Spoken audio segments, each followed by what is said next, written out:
Peace, love, and prosperity to the world under the sovereign authority of the Sharifian Empire. I am Abdul Smith Al Kabir, Sultan of Morocco, the de jure and legitimate Sultan of Morocco as of June Wooga.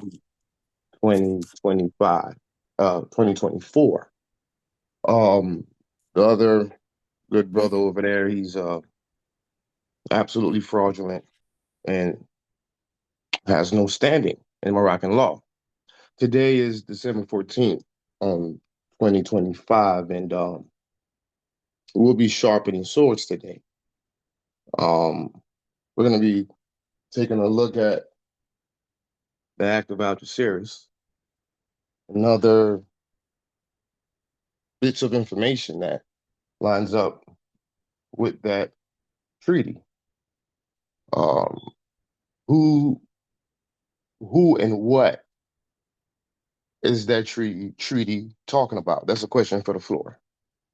Who and what is the Act of Algeciras of 1906 speaking to? Anyone on the floor? Speaking to the Moors, the Moroccans. Speaking to the Moors, who and what?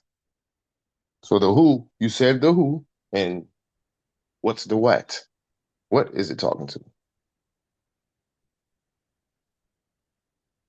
The Moors, the Moroccans, and who else? There's another person that it's talking to. I think France. No, sir. Try again. United States. Well, 12 okay. signatory powers. Yes, Yes. yes. Fair enough. Fair enough. Okay, fair enough. But it's talking to Morocco. It's about Morocco and the Moors. That's the answer that I'm looking for.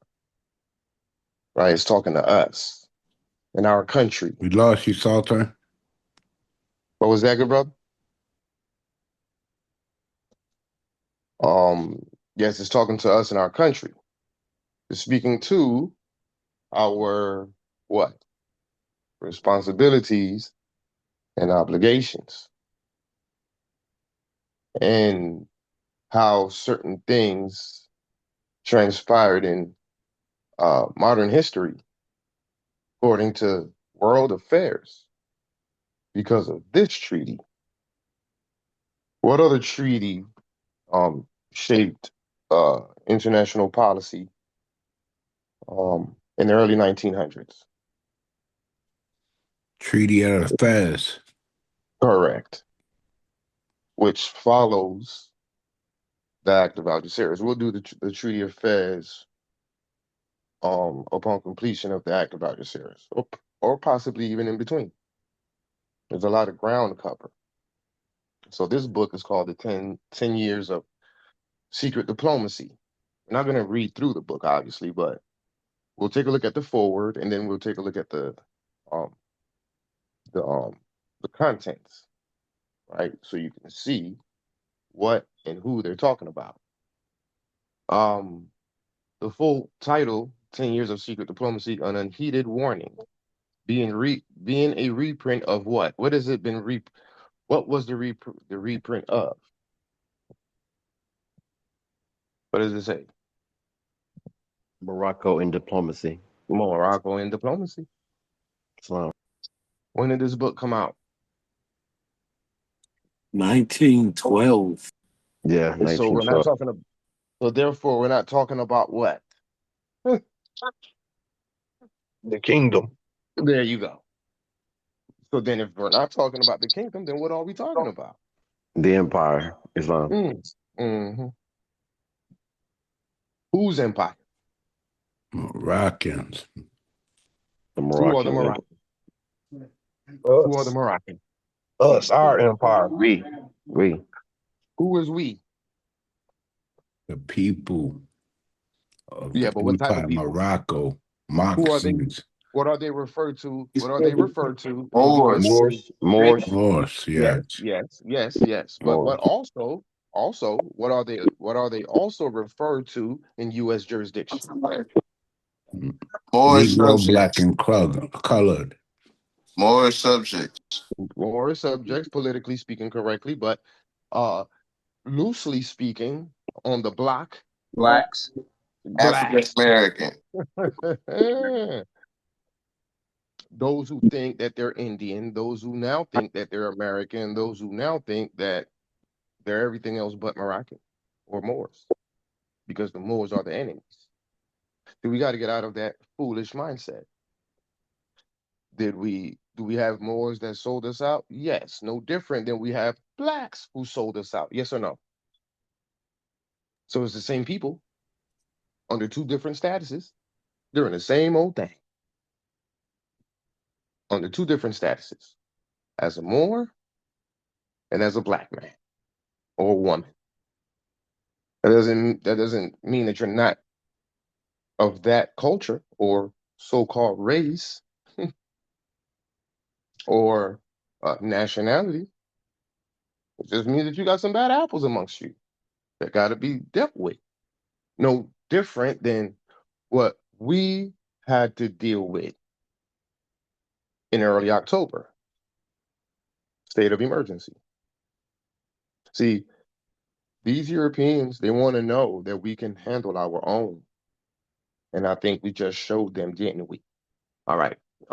So let's go into the forward real quick. And by the way, who is the author? Because I want you all to take a look at this book. E.D. E.D. Morel. Morel. hmm Author of Affairs of West Africa, The British Case in French Congo, King Leopold's Rule in Africa, Red Rubber, Great Britain and the Congo, Nigeria, its people and its problems. It sounds like you know a lot about the Moors, don't you? Sounds like he does a lot of research and write books about the Moors. Okay, let's take a look at the forward real quick. Somebody please read the forward here. Islam by J. Ramsey MacDonald, MP. I remember well the unpleasant effect this book had upon me when I first read it over 2 years ago.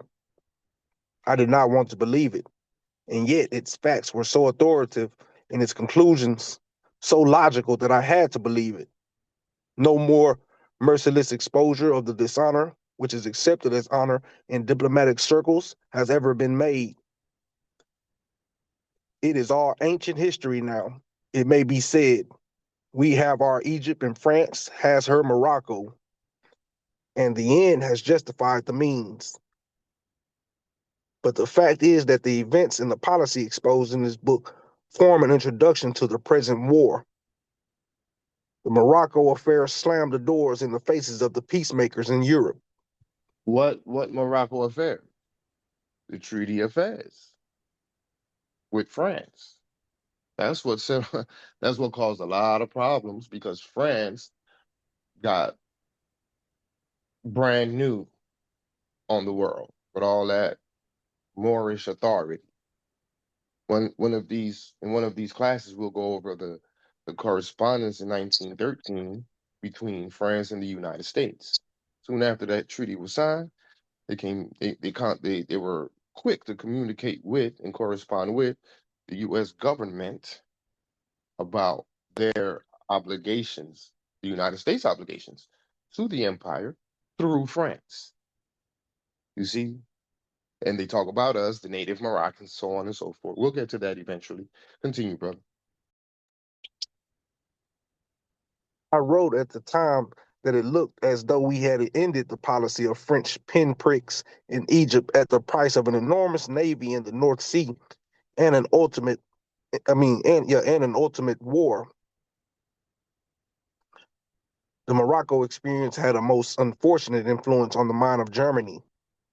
It convinced many of my own socialist friends, particularly those of the revisionist school who concern themselves more than the others with real politics, that Germany was the victim of an evil conspiracy and that our friendship was merely feigned. And it also said, with some show of authority, that our readiness to go to war in support of the French claims in Morocco, though they were in violation of a treaty only a year or so old, and in contradiction of our openly professed intentions, though not of our secretly made agreements, convinced the Kaiser that sooner or later he would have to yield to the militarist advisors to whom he had hitherto lent but a deaf ear. In any event, 1911 through 1912 are the years of the diplomatic changes which immediately preceded the war. Pause right there for a Then, second. Let's go back up real quick. The Morocco experience had a most unfortunate influence on the mind of Germany. It convinced many of my own socialist friends, particularly those of the revisionist school, who concern themselves more than the others with real politics, that Germany was the victim of an evil conspiracy and that our friendship was merely fiend, feigned, feigned. Okay, real quick. When the empire started to spiral out of control due to these loans that Sultan Abdel Aziz, who looks similar to Lil Wayne, and he really does. You think I'm playing? You think I'm playing? Um, he was young. He took the throne at the something's going on here. At the age of 16, when his father passed away. This is why monarchy is not good. Can you all hear me? yes, sir. Yes. Okay. Yes. We just spoke about that earlier. Yes. Right. And so let me show you what he looks like. Sultan Abdulaziz. There you go right there. Who he look like? Oops. You look like Lil Wayne? Oh my gosh, you funny. Well, It's lie, funny. Abdulaziz. Sultan of Morocco. Lil Wayne right there. Think I'm playing? He was like 16 when he took the throne and started taking out loans and doing all types of wild stuff. Messed up the money. Took loans from Great Britain and Spain. So he was faced with a lot of backlash because he was, the empire was in debt, spiraling out of control. His mother advised him to go speak with Germany, as gain advice from Germany as to what to do. It was Germany who, in good faith, told Abdelaziz, and we did a class on this, and it's in the AMPAC Media Library.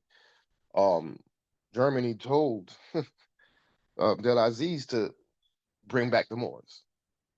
It was Germany who told him that, and which then that's why he enacted the Act of Algeciras. So they were hoping to be in the Sultan's favor. Well, uh, when certain provisions, important provisions contained within the Act of Algeciras wasn't upheld, such as bringing the Moors back into governance, that's when they had to go in a different direction, and they enacted the Treaty of Fez, and brought France on instead of Germany. And so that's what caused a rift between France and Germany, and why they're talking about this evil conspiracy. Islam. All right, just a real quick piece of information. All right, continue, brother. In any event,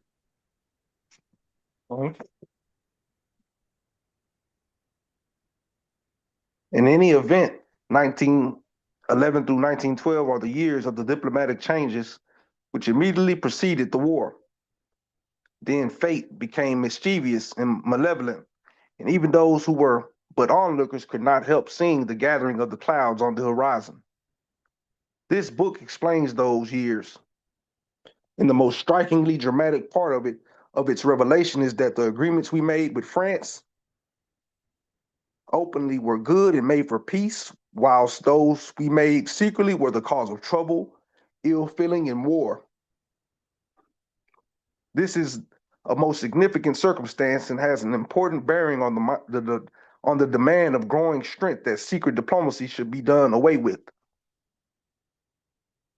Mr. Morel has written history with a merciless accuracy.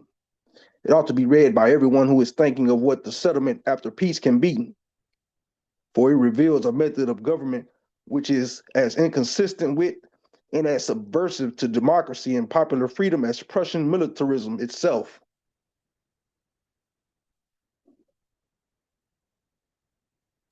That's the end of Preface. that forward. This is the piece to the. This is preface to first and second editions, right? This is just the preface. What you just read was the what's the forward, which is giving you insight on some of the um uh, diplomacy, secret diplomacy or uh, behind the scenes political activities that took place during that time period. You see what year he said? 1911 and 1912. But what year was the Treaty of Fez enacted? 1912. So all this deals with the Act of Algeciras and the Treaty of Fez. So now let's go back down. Let's scroll down and take a look at the table of contents, just to pique your interest in potentially getting this book. It's free. You can download it and read it. It gives you a lot of information. I haven't fully read it yet. Um, where is it? Wow, it's a pretty big book, 240 pages.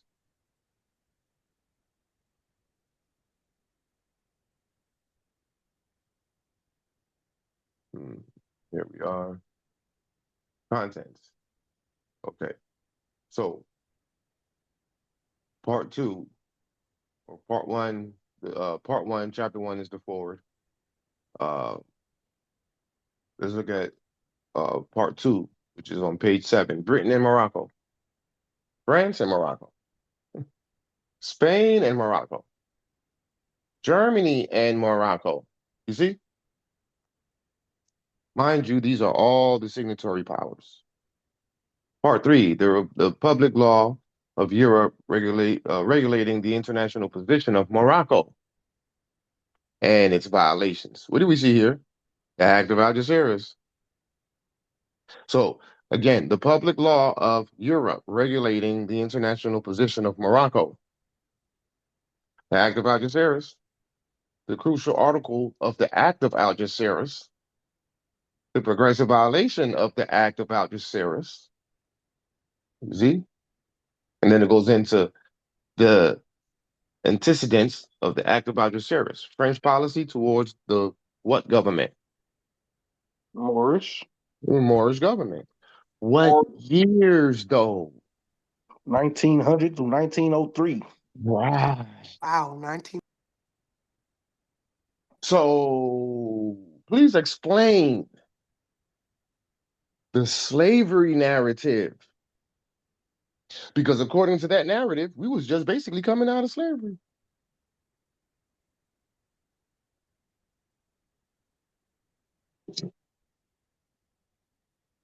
Yes or no?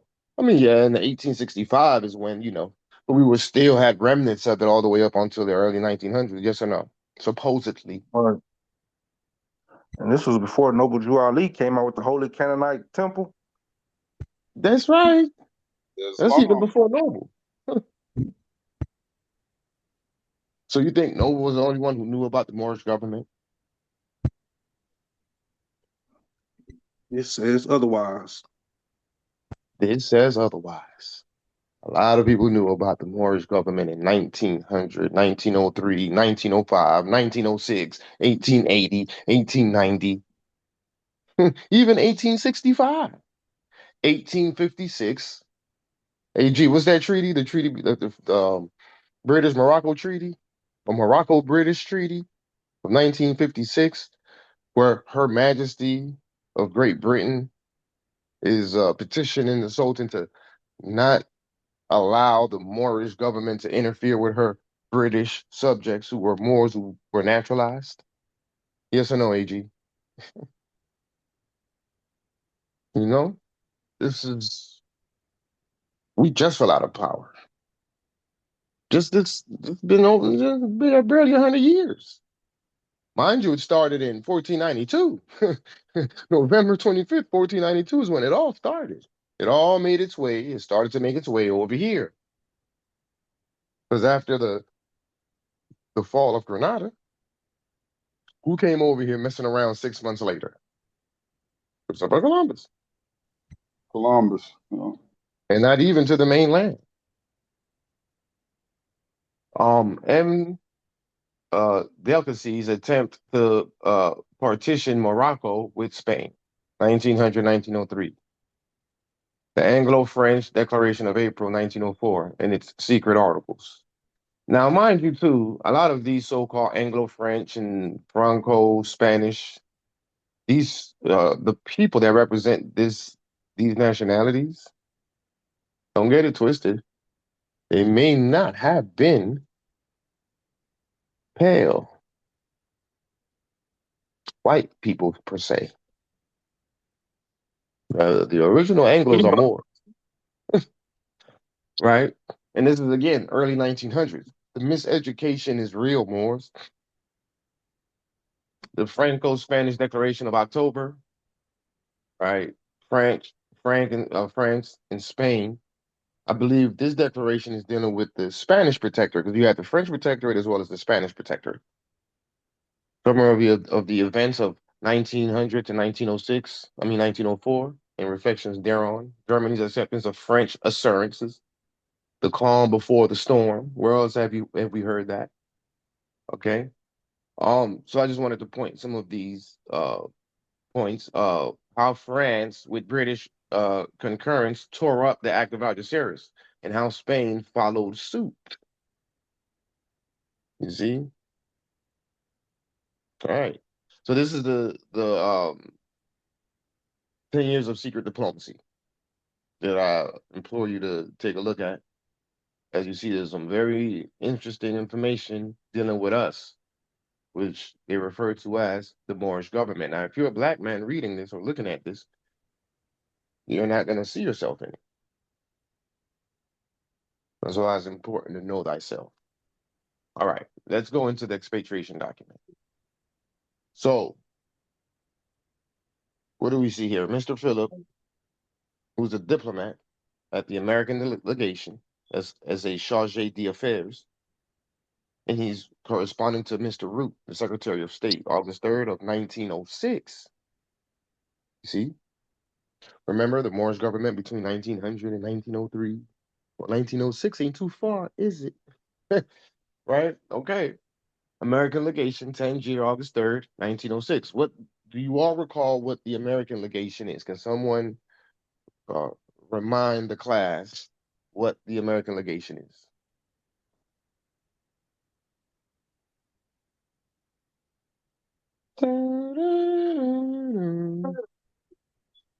No one? Basically, the United Nations was the unit before the United Nations was the United Nations. Well, that would be the diplomatic body. The American legation is the American mission or post within the diplomatic body. So you got the diplomatic body in Tangier. You see Tangier, August 3rd, 1906. And we'll do a class on that as well, which I also have in the AMPAC Media um, library. But you've got the American legation, German legation, British legation, French legation. Remember I told you all that before? And they Yeah. all congregated at the diplomatic body. So each country had their own legation. So if you're at home, then why would you have a legation there as an American? This is another proof that we're not Americans. We were home. They came over here.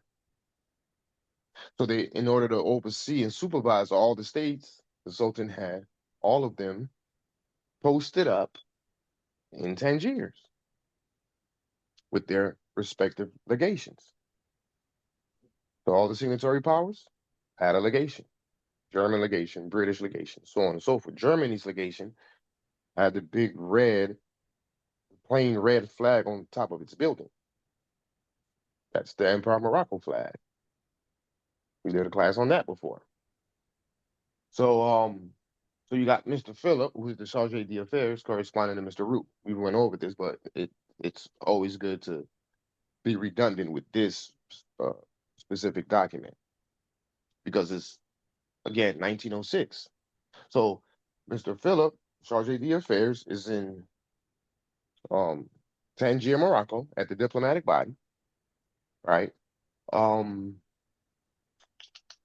as a diplomat representing the United States in the drafting of the Act of Algeciras.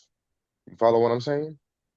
So while he's there, the Secretary of State, Elihu Root, requested information from Mr. Philip regarding certain people and their status, but don't say too much, right? Don't let the rabbit out the hat per se, right? Just don't open up a can, just confine your remarks. But we need a report, if you understand what I'm saying. So this is what the Secretary of State is requesting of the Charge d'Affaires, Mr. Philip. And so he's responding. Can you, Rashid, can you read this for me, please? Starting off with sir. Yes, sir. Sir, there are, strictly speaking, no Moroccan laws relating to citizenship of Moorish subjects in Morocco. The fundamental laws of this non-Christian country are based entirely upon the Islamic code, no part of which treats of the subject of citizenship. There are, however, numerous treaties and conventions between the various Christian countries in the Moorish Empire. Pause right there. Pause right there. Britain and Morocco, France and Morocco, Spain and Morocco, Germany and Morocco. Yes, there's various treaties, numerous treaties and conventions between the various Christian countries and the Moorish Empire. Yes, indeed. He ain't, he's they're not talking to you, they're talking about you, but they're not talking to you more. They talking to each other about you. And we already know that they know us better than we know ourselves, don't we? Please continue reading.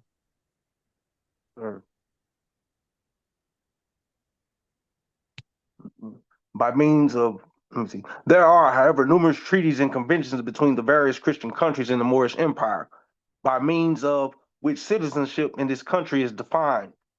But, as I understand from the above acknowledged instructions, that it is not the desire of the department to call for a report upon such lines. I will therefore confine these remarks to general conditions existing, which may possibly be of some use in connection with the information desired. Section 1. Citizenship in Morocco may be said to be governed by the laws pertaining to the same in other countries, with the exception that all persons residing in Morocco who cannot prove foreign citizenship or protection are considered ipso jure as Moorish subjects. Pause right there. Again, we gotta really understand what is being said here. A lot of the Moors who have come in contact with this information think that Moor's subject is good. And it's not. Furthermore, it's telling you jurisdiction. Understand what is being was being laid out here regarding jurisdiction. So the terminology, words is irrelevant. Understand or not understand. Travel versus drive. Conveyance versus car or automobile. And all these things. That doesn't change your jurisdiction. A nationality card doesn't change your jurisdiction. A passport, a special passport with 5 stars doesn't change your jurisdiction. A trust doesn't change your jurisdiction. There's nothing that changes your jurisdiction other than what he said here. Citizenship in Morocco may be said to be governed by the laws pertaining to the same in other countries, with the exception that all persons residing in Morocco who cannot prove foreign citizenship or protection. That's how you change your jurisdiction, by proving foreign citizenship and protection. Not by going to the courts and changing your name to an L or a Bay. You dig what I'm saying? Not by saying, You have no jurisdiction over me because I was traveling and I wasn't driving because traveling is whatever and driving is commercial. I don't understand because if I say that I understand, then that means I come under your jurisdiction. Come on. The bottom line is, can you prove foreign citizenship or protection? And if you cannot do that, then you're an intellectual moral subject, which means you're a U.S. citizen, which means you come under the jurisdiction as a naturalized citizen, no matter what paperwork you've done. Did I make myself clear? Does this document make the point clear? Please say yes or no. Sir. Yes, Yes, sir. yes, Islam. Islam, perfectly clear. It doesn't change your jurisdiction. You have to. The beauty of it is that we don't have to leave the land to change the jurisdiction. See, that's the concern with the Moors. Because automatically you're thinking, okay, well, if I got to change jurisdiction, then I got to go to Ghana. That's the only way to gain protections from another country and prove the citizenship of that country. Well, that was up until the reestablishment of the Empire of Morocco in June 8, 2024, of which I took the oath as the Sultan. And I'm still the Sultan. We've got some funny business going on within the empire, but I am the illegitimate Sultan who took the oath on June 8, 2024. As such, the empire now is in place to allow its people to repatriate without having to leave the land. Oh, you're already home. What you was missing was the three branches in the government that proves foreign citizenship or protection, i.e., sir, you have no jurisdiction over me because I'm under the protections of His Majesty the Sultan and the Empire of Morocco. Here's the Constitution. This is my Consul General. Call him, have a conversation with him. My Minister of Foreign Affairs. You don't want to see my Attorney General. That's a different conversation than to say, oh, I was traveling, not driving. Come on. That's minor thinking, minority versus the age of majority, adulthood, where you start to become competent versus childlike. So that's a childish mindset that they laugh at when you're trying to invoke the Sundry Free More Act of South Carolina in California. That's childish, incompetent. The Sundry Free More Act is for South Carolina, therefore it can only be enforced in South Carolina. Just as well, you can't say that you have no jurisdiction, or a Chinese national can say you have no jurisdiction over me because I'm a national of China. Not because I'm driving or not traveling. Come on, Morris. Okay. All right, continue, brother. 2 and 3. All right. Moorish subjects lost their nationality only by becoming naturalized in or protected by another country having treaty relations with the Moorish Empire. Gave you the answers to the test again. So, in an effort to confine his remarks, he still laid it out. But you got to see, you got to know you got to see what you see, and if you know, you know. So, what happened to us? If anyone want to know what happened to the black man, that's it right there. Moorish subjects lost their nationality only by becoming naturalized in or protected by another country having treaty relations with what empire? Your empire, the Moorish Empire. All the signatory powers. So you became naturalized. So when the Moors talk about denationalization, that's the denationalization. This is how it happened. Point of interest. Yes. So you're saying that that's pretty much how the black man became a slave through the birth certificate naturalization act, or?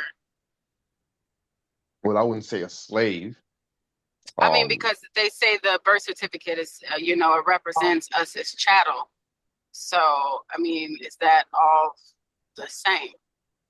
No, it's not. But it confirms your naturalization. The naturalization took place in 1880, which we were getting ready to read the convention that confirmed the naturalization. So the Convention of Madrid, 1880, came out in 1880.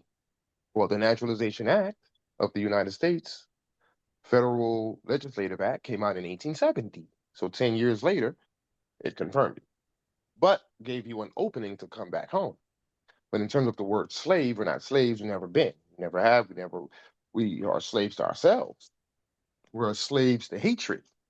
But from a political perspective, we're prisoners of war. That's what we are.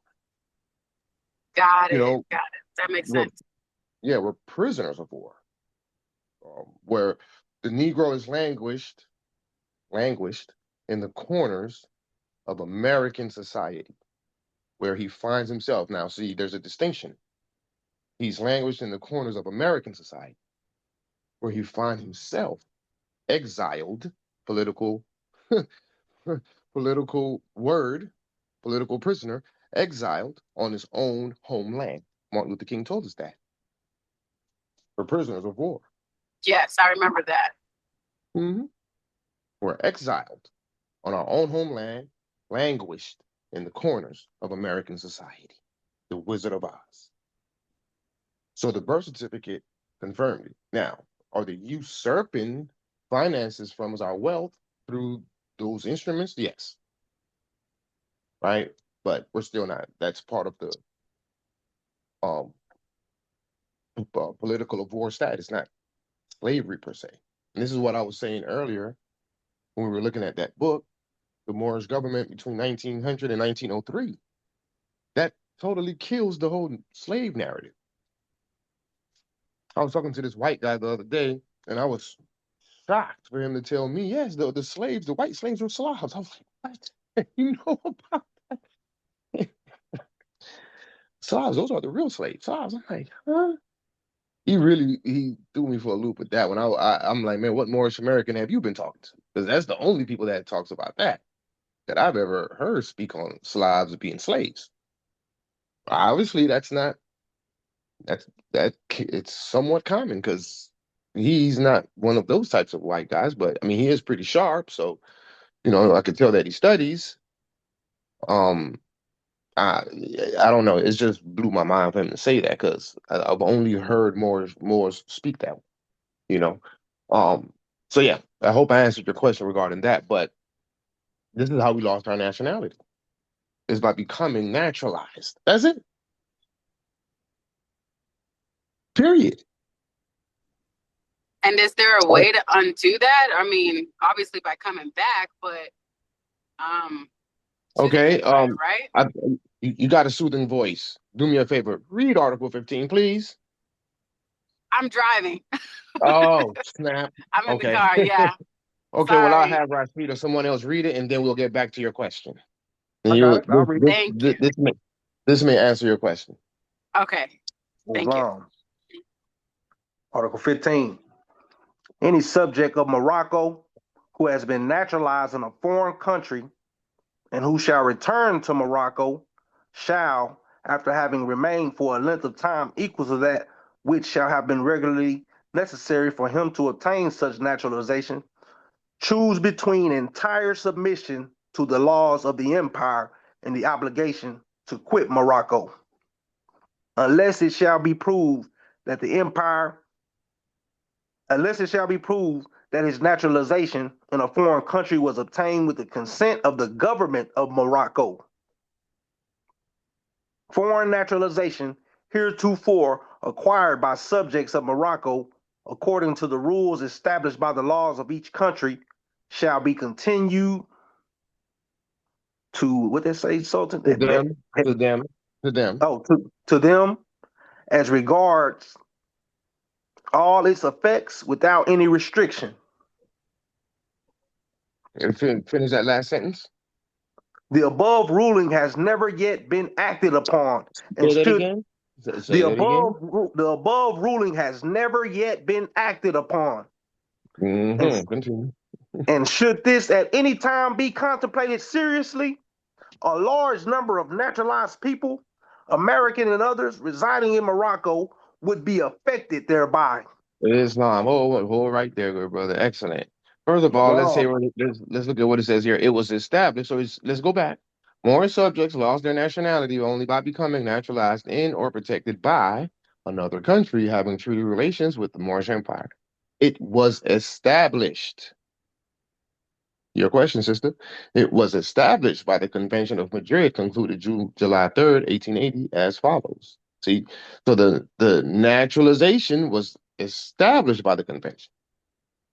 So the empire recognized the naturalization or confirmed it, right? Now, what did they say? What does the ruling say? Any subject of Morocco, those are the Moors, subjects of Morocco, because it was a monarchy, so you're subject to the crown, right?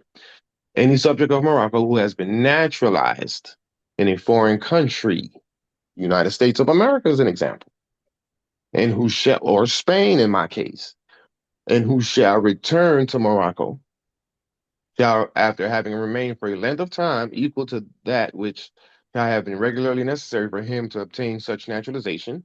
So you see, how many times you see naturalization and naturalized? One, two, three, four, five. You see like five times within this document, within this one paragraph, or these two paragraphs. Necessary for him to obtain such naturalization, choose between the entire submission to the laws of the empire. So you got to choose the entire submission. So when I say unity, loyalty, conformity, and obedience, that's the entire submission, not partial, not 1 foot in, 1 foot out, and certainly not the empire or AMPAC 2.0. No, AMPAC 2.0 is AMPAC. That's outside the jurisdiction. The jurisdiction is the Sharifian Empire with His Majesty the Sultan Abdul Smith Al Kabir. The legitimate, de jure, official, upright, resolute Sultan. Okay. So you got to choose entire submission to the laws of the empire and the obligation to quit Morocco unless it shall be proved that his naturalization in a foreign country was obtained with the consent of the government of Morocco. Right? So understand these two paragraphs. The next one says, foreign naturalization, heretofore acquired. What does heretofore mean? Going forward, from here on out, foreign naturalization from here on out, acquired by subjects of Morocco, according to the rules established by the laws of each country, United States of America. So according to the laws and the rules established by the, or should I say, according to the rules established by the laws of the United States of America, shall continue to them as regards all its effects without any restrictions, i.e. George Floyd, or so-called, depending on your perspective, because to me that was a psyop, but that's another story, Point of or any entry. other form of police brutality. Continue. Go ahead, bro. Yeah, I just want to add real briefly in regard to what you're saying. Um, um, as it relates to what you just said about the laws pertaining to each country, emphasizing the Empire of Morocco itself. Um, at this time, there's two laws that we have passed um, as it relates to the empire that directly relates to the former Moorish subject. It's actually called the Former Moorish Subject Act, as well as another act um, called the Affirmation and Trusteeship of the Artificial Person. And what, again, these are laws in the empire. And what these two laws specifically are one about the former Moorish subject itself, right? Or what some people call the straw man, right? Um, and the other is all about everything attached to the former Moorish subject. So at this time, there's two current laws. Again, one of them called the Former Moorish Subject Act, the other called the Affirmation and Trusteeship of the Artificial Person, meaning that everything attached to that former Moorish subject, being in a trust right? It comes under the protection of the Empire of Morocco. So uh, it's not having to go through those tedious steps of authenticate the birth certificate, and, like the song said, the name change and all that stuff that is not even said in treaties to do. But just to conclude with this, those two acts um, um, give more substance as to what we're reading. When you know about these acts being passed, um, you now have clarity as it relates to not only those two acts, but more so where the empire is currently at this moment in time. So I just like to add that, and with that I use. Can you put that in the chat, please? Those acts that you mentioned. Those Yeah, will be placed on the web. Not yet. We'll I'll get with the prime minister on that, and I think we'll be posting it on the website. Point of privilege. I like to just make a statement and say that there were no transatlantic slave trade actually going on. Am I correct? Yeah, that's correct. It's scientifically impossible to transport millions of people over a 6-month journey. Right. You need to start to you need to stop accepting what they say as the truth just because it's on Amistad, some Hollywood movie. That just tell you who we dealing with, the lengths they'll go to keep things hidden. Yeah. Yeah, speaking of that, I'm confused on when and how they switched. If Morocco is here in the United States, when did they like change it to where it's in Africa now? Because when I speak to people about, this movement, the just being a Moorish national, and when I mention the name Morocco, people automatically assume the Morocco in Africa. So sometimes it's a bit hard for me to break that aspect down, as far as when and how they changed it. I mean, because 1954. it. Oh, Let me ask you a sorry. question. I'll answer your question, and it's I was still answering the first question, and then Akil Yes, went into the yeah, act, kind and of then sidetracked. yeah. So let me first answer the first question real quick, and then I'll answer that second question. So um what's going on? You see two paragraphs here. Any subject of Morocco who has been naturalized in a foreign country shall choose entire submission to the laws of the empire. And then you have foreign naturalization heretofore acquired by subjects of Morocco according to the laws, etc. Well, those are two different statuses. Where did the Moors, as black people, fall under regarding these two paragraphs? That would be the second paragraph. Because the naturalization acquired by the subjects of Morocco continued. So foreign naturalization heretofore acquired by subjects of Morocco according to the rules established by the laws of each of the United States shall continue to them as regards all its effects without any restrictions. Period. That's the reason why they've been adjudicating us and locking us up and so on and so forth, because we continued under the status of paragraph 2, which is naturalization. And so therefore you see that he says the above ruling has never yet been acted upon. You see, we remained naturalized. Now that might be unbeknownst to us. We may not have been aware of it, but the fact still remains. We remain under a naturalized status. So he says the above ruling has never yet been acted upon, and should this at any time be contemplated seriously, a large number of naturalized people. Who are the naturalized people? You see, they're confining their remarks. They don't want to say black people. American and others residing in Morocco will be affected thereby. So to answer your question, well, how do we fix that? Okay, that's the first paragraph. The first paragraph represents repatriation. So it's saying that you must choose the entire submission and come back home, Dorothy. And that's what some of you are in the process of by renouncing your U.S. citizenship and repatriating, right, back to the Empire of Morocco. So there's a repatriation and an oath of and an allegiance. What's the other document? What's the document called on Prime? Affirmation of oath, Yeah, allegiance. correct.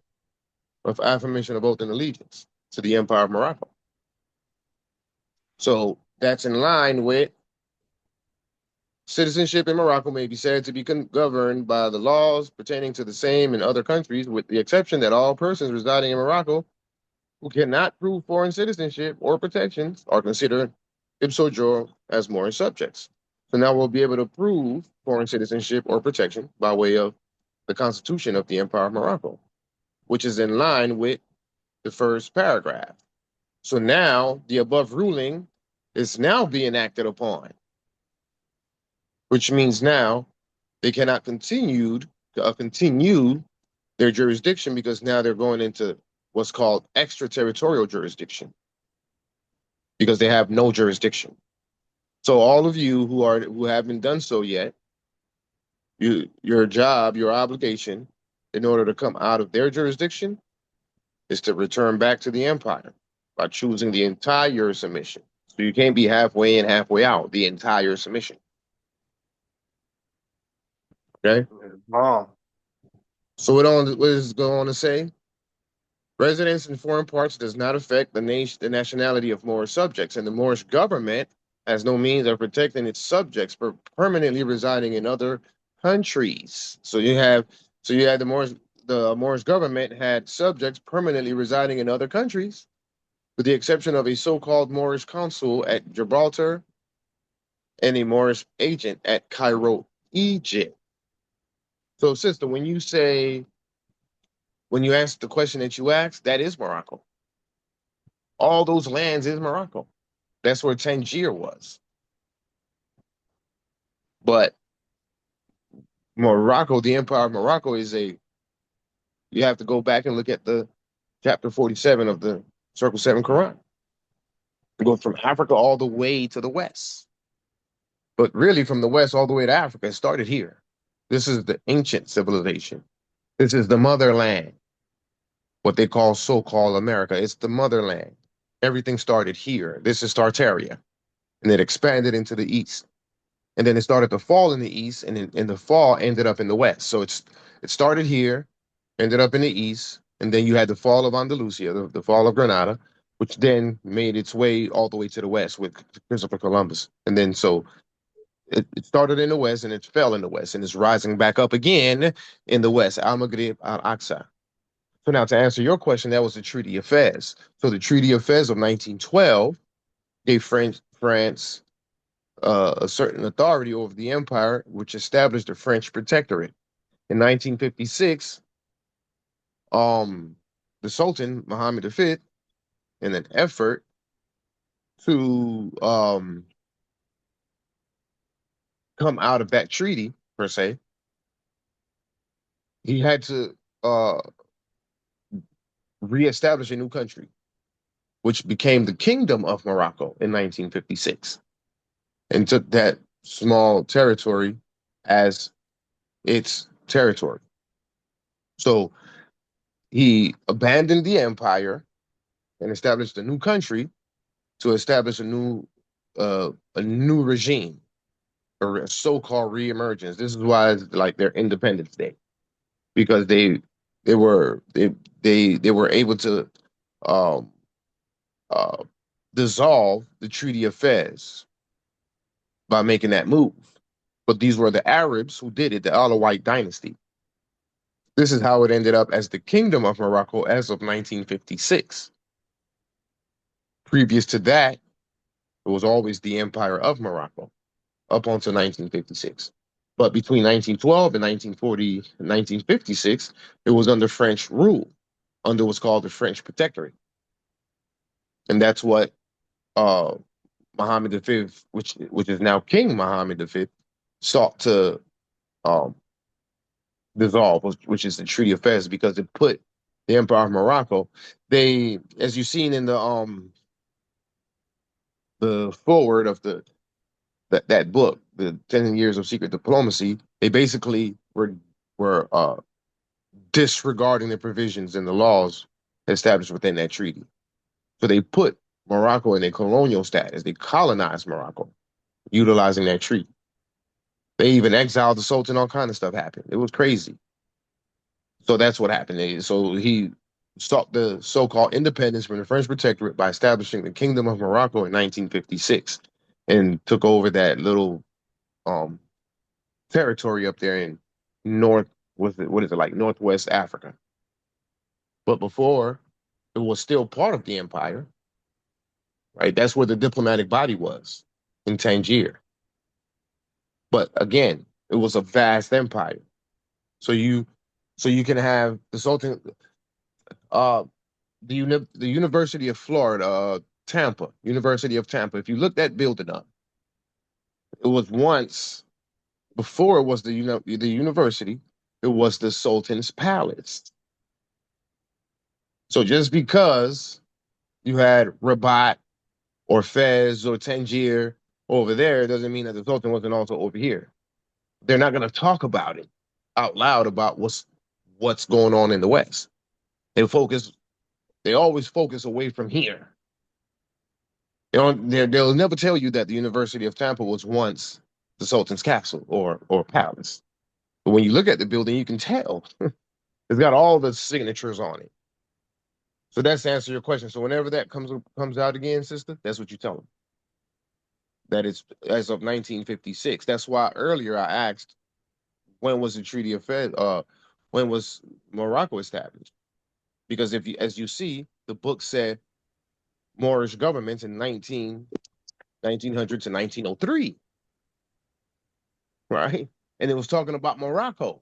The book came out in 1912. So what are we talking about? The empire, not the kingdom. Okay? So You I'll was have the answer that sister. question. What? Okay. Yeah. But I'll do it when I come back. I'm just Someone going got to to mute themselves. I think this is start this Shakar, off. Shakir, brother Conscious Shakir from BC. You got to mute yourself. Okay. This is the additional protocol. I'm not going to go into the additional protocol right now. What I want to get into, because we're in the treaty now. Before we start to read the treaty, I want to start with the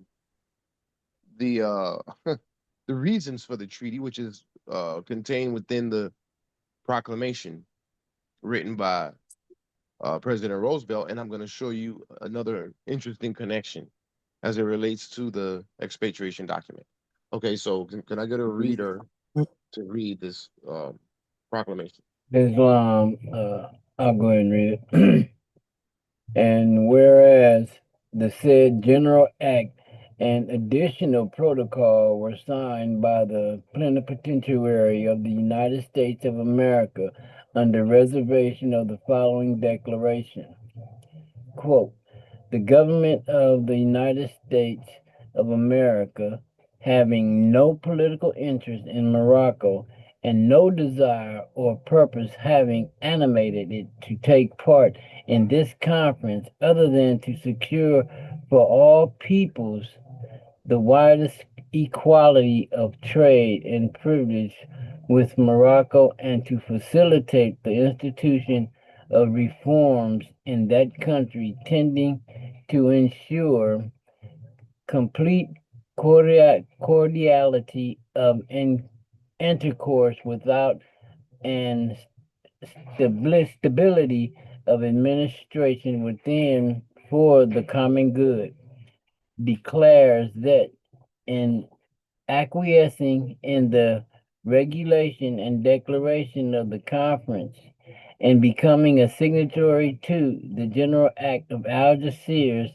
and to the additional protocol, subject to ratification according to constitutional procedures, and in accepting the application of those regulations and declarations to American citizens. An interest in Morocco. It does so without assuming obligations or responsibilities for the enforcement thereof. Pause End right there quote. for 1 second. So what did he say? It said subject to the ratification according to constitutional procedures, and in accepting the application of those regulations and declarations to American citizens and interest in Morocco. Another way to prove to the Moors that you're not American. This is this is the Americans accepted it. It's for the American citizens, those who are foreign to this land. Just wanted to point that out. Continue, brother.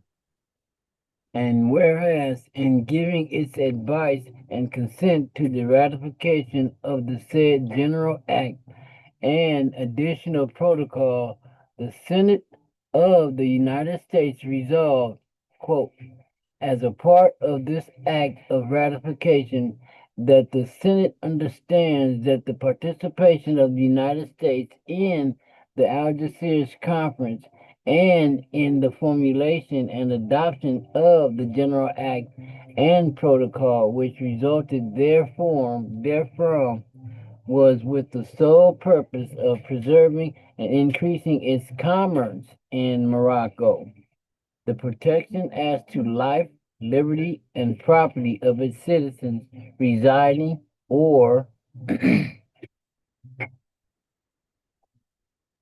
traveling therein, and of aiding by its friendly offices and efforts in removing frictions and controversy which seems to menace the peace between the powers signatory with the United States to the Treaty of 1880, all of which are on terms of amity with this government, and without purpose to depart from the traditional American foreign policy which forbids participation by the United States in the settlement of political questions which are entirely European in their scope, end quote. And whereas the said General Act and additional protocol were duly ratified by the government of the United States of America and of the other powers of aforesaid, and by His Majesty the Sultan of Morocco. And whereas in pursuance Uh-huh. and whereas in pursuance of Article 121 of the said General Act, the ratification of the said General Act and additional protocol of all the signatory powers were deposited with the government of His Majesty the King of Spain on December 31st, 1906, thereby constituting a valid exchange of the ratification thereof. Pause right there. So you see uh what's the word? Depository is what confirms everything. This is why you got to deposit your accession to the United Nations or your your legal documents that establish your country, such as your your your constitution, flag, and seals, and things of that nature. You have to deposit it. That's just a quick uh point of interest to show you political uh science and diplomacy and how things work, even to include the fact that the Senate, right, it had to, what gave it full powers for the United States is that the legislative branch, the House, or in their case, the Senate, ratified it and accepted it. That's what brought it into. That's what gave it. That's what made it gave it the full power or weight of the state versus just in part. Whereas the president was the only one who was involved in it. No, it was the president and the executive and the legislative branch working together to bring this law into full force and effect for the country. That's the same thing regarding the relationship between the government and the House, right? According to our Constitution. This is a very important piece of information for you to wrap around your heads to understand where your authority lies, especially for the House who may not be fully aware of their powers and how it stands. Continue, brother. Now, therefore, be it known that I, Theodore Roosevelt, President of the United States of America have caused the said General Act and additional protocols to be made public to the end that the same and every article and clause thereof may be observed and fulfilled with good faith by the United States and the citizens thereof, subject to the reservations made in the aforesaid declaration of the plenipotentiaries of the United States and to the resolution of the Senate. In witness whereof I have hereunto set my hand and caused the seal of the United States of America to be hereunto affixed, done at the city of Washington this 12th second day of January in the year of our Lord 1907, and of the independence of the United States of America the 131st, by the President Theodore Roosevelt, Root, Secretary of State. Oh, who? You mean this guy right here? Mr. Root. Yes, sir. Mr. Root, Secretary of State, August 3rd, 1906. Elihu Root, Secretary of State. This is 1906, or perhaps 1907. Okay, so now, therefore, be it known that I, Theodore Roosevelt, President of the United States of America, have caused the said General Act and an additional protocol to be made public. So it's public law. This is why it's a proclamation, because it's being made public. But just because it's being made public doesn't mean that you gonna know, black man. Oh, because see, it's been public since 1906 and you still didn't know. So they have mechanisms, denials and impediments, right, embedded within the system to keep you away from the information, black man, which in actuality, you're more. So he goes on to say, made public to the end that the same in every article, now listen, the same in every article and clause thereof may be observed and fulfilled with good faith by who? The United States and the citizens thereof. We got to hold them to that. We got to hold them to that. Your president said in 1906 that the United States and the citizens are to observe and fulfill with good faith all these articles and clauses. Did y'all hear that? Okay. And whereas the said General Act and additional protocol were duly ratified by the governments of the United States of America and of the other powers aforesaid, and by His Majesty the Sultan of Morocco, was ratified, brought into full force and effect. Okay. Now, what does he mean by this right here? Let's come up a little bit. So we see what their reasons are. Was with the sole purpose of preserving and increasing its commerce in Morocco, the protection as the life, liberty, and property of its citizens residing or traveling therein. So it's for their citizens, the increase of their commerce, life and liberty, protection. This is their purpose. This is their reason for ratifying this treaty in 1906.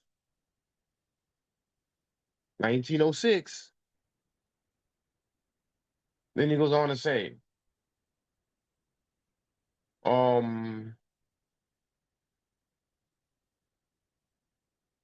let's say, in traveling therein and of aiding by its friendly offices and efforts in removing friction and controversy which seem to menace the peace between the powers signatory with the United States to the Treaty of 1880. What treaty is that?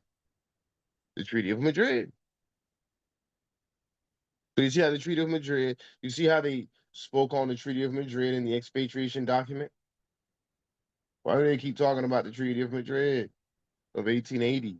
Well, one is because it gave them a lot of when they started to expand west, It was because of the Treaty of Madrid. It allowed them to expand westward outside of the east, which was the 13 colonies.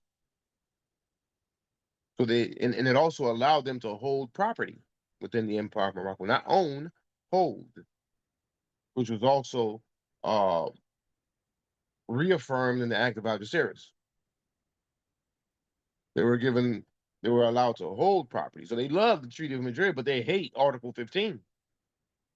So they said Article 15 should be stricken from the treaty's text. Literally said that in the footnotes of the treaty, which we've already have discussed previously. Okay. So then it goes on to say, all of which are on terms of amity with this government and without purpose to depart from the traditional American foreign policy, which forbids participation by the United States in the settlement of political questions. So they can't settle political questions because why? They're entirely European in their scope. Did y'all hear what I just said? So the purpose is to depart from the traditional American Mm, foreign policy which forbids participation. So mm, the United States are forbidden from participating mm. in the affairs of Morocco because it's entirely European in their scope. It's not based in Moroccan law. Right. We got to hold them accountable to this. This is what the president of the United States said in 1906, based on a proclamation, a Point of public privilege. proclamation. Point of This is what privilege. this is what he told the whole world. Go ahead, brother.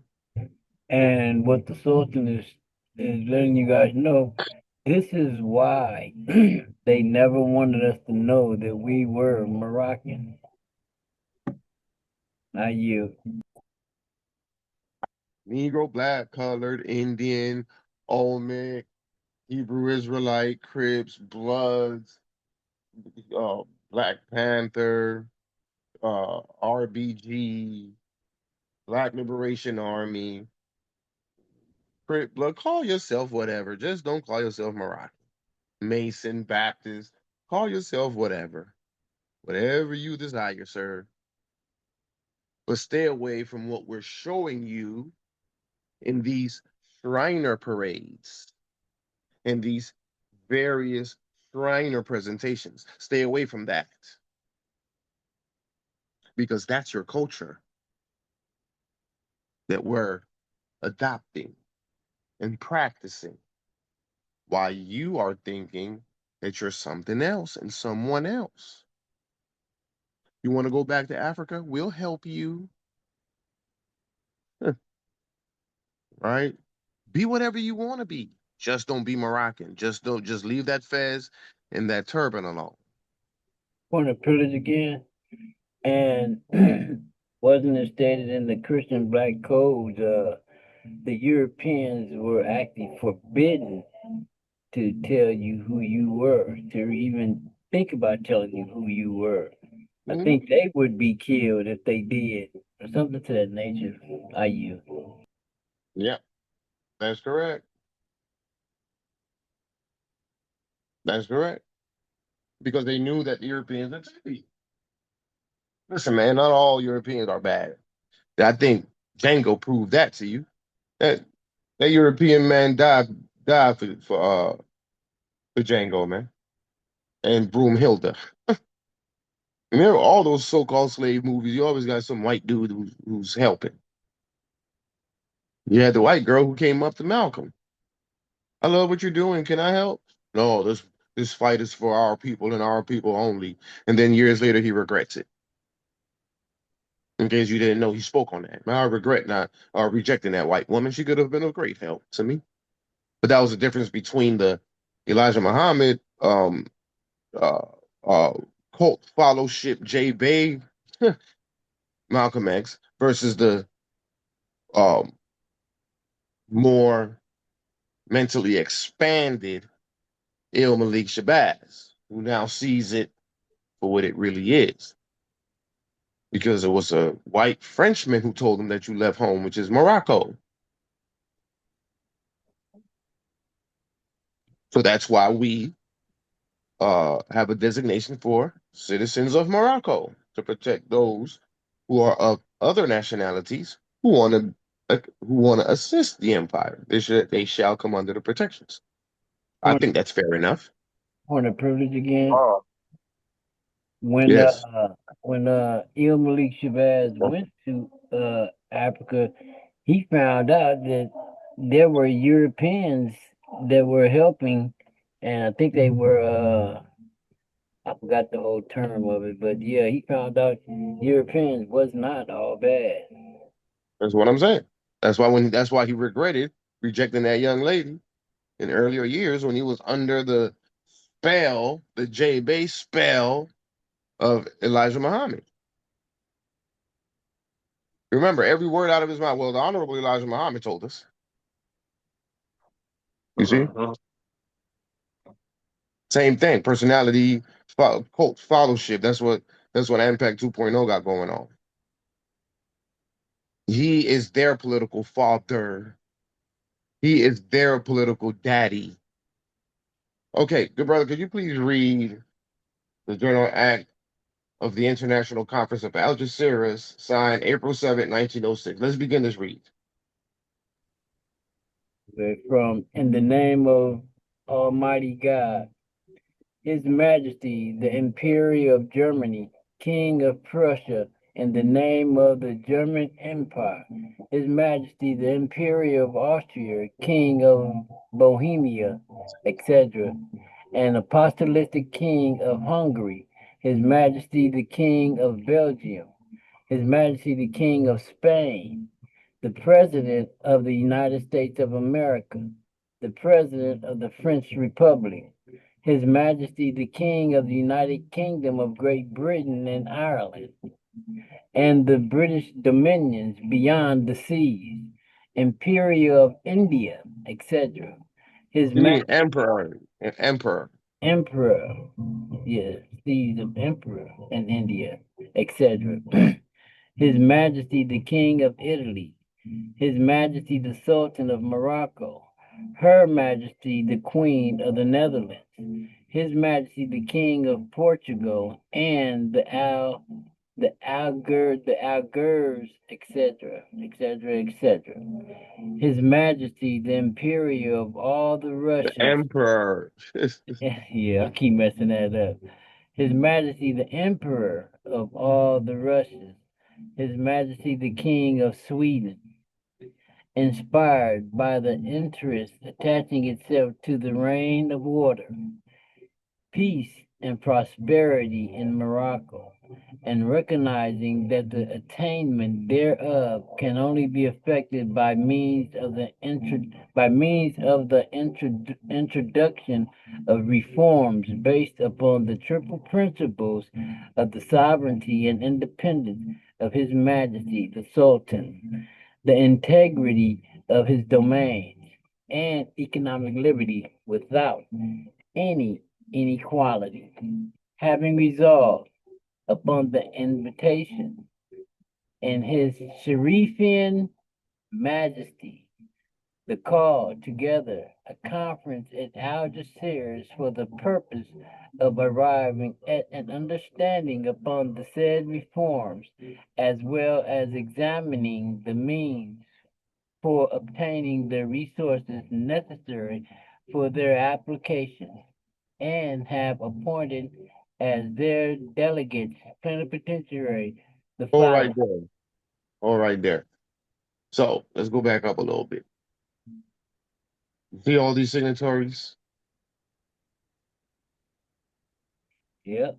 It even includes the emperor of India. So even India.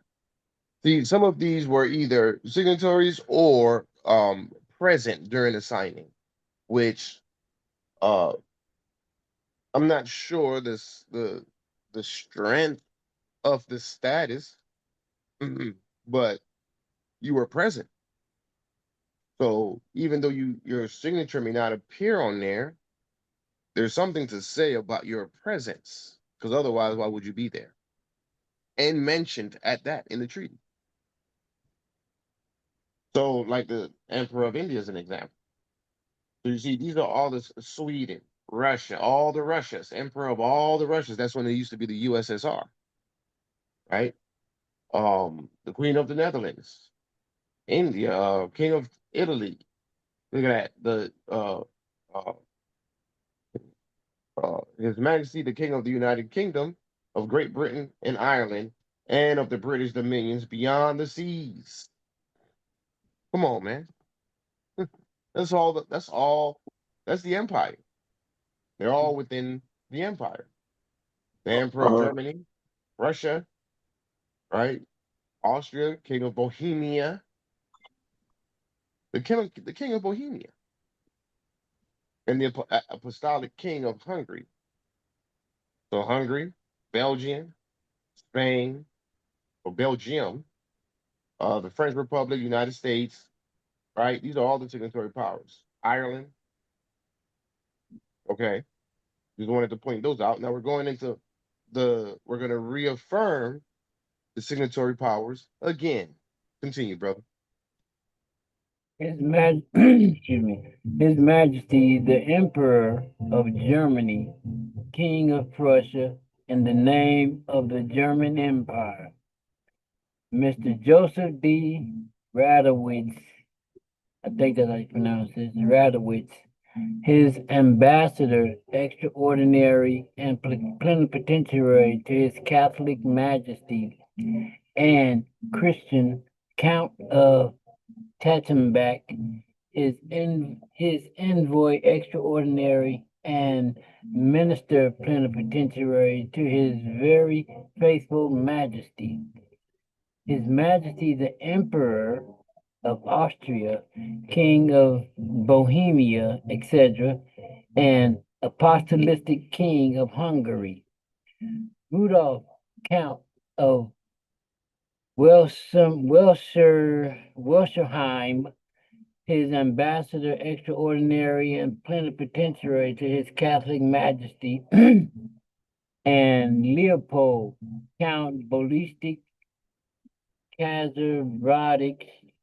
his envoy extraordinary and minister plenipotentiary to Morocco, His Majesty the King of the Belgium, Morris Baron Justin, his envoy extraordinary and minister plenipotentiary to his Catholic Majesty, and Conrad, Count of Busuret, Steenbeck, D. Bleremham, his envoy extraordinary and minister plenipotentiary to Morocco, His Majesty the King of Spain, Don Juan Manuel Sanchez Y. Gutierrez D. Castro, Duke of Almodovar del Rio, his Minister of State, and Don Juan Perez Caballero,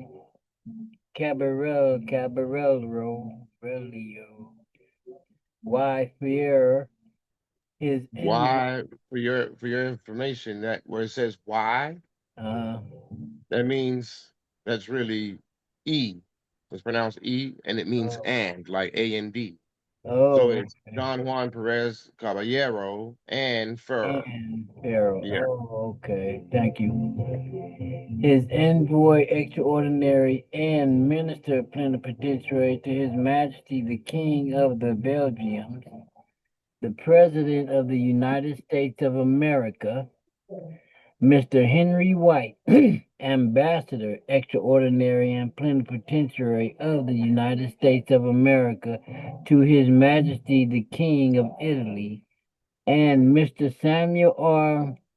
Gumer, Envoy Extraordinary and Minister Plenipotentiary of the United States of America to Morocco, the President of the French Republic, Mr. Paul Reviel, Revoil.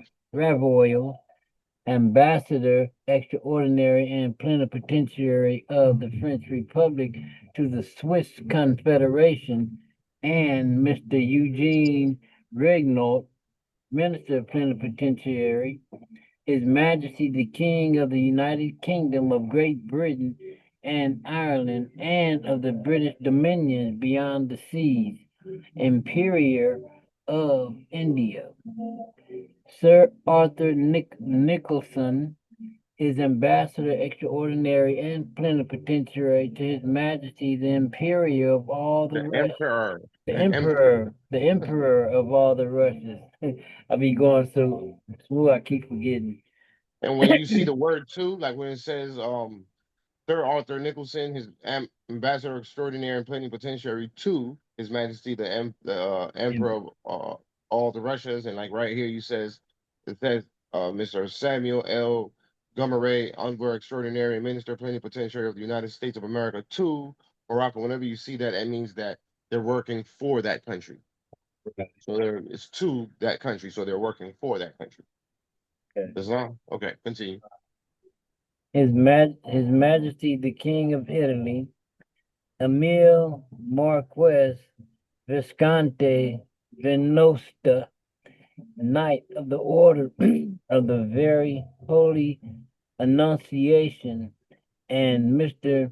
Giulio Mamusa, his envoy extraordinary and minister plenipotentiary to Morocco.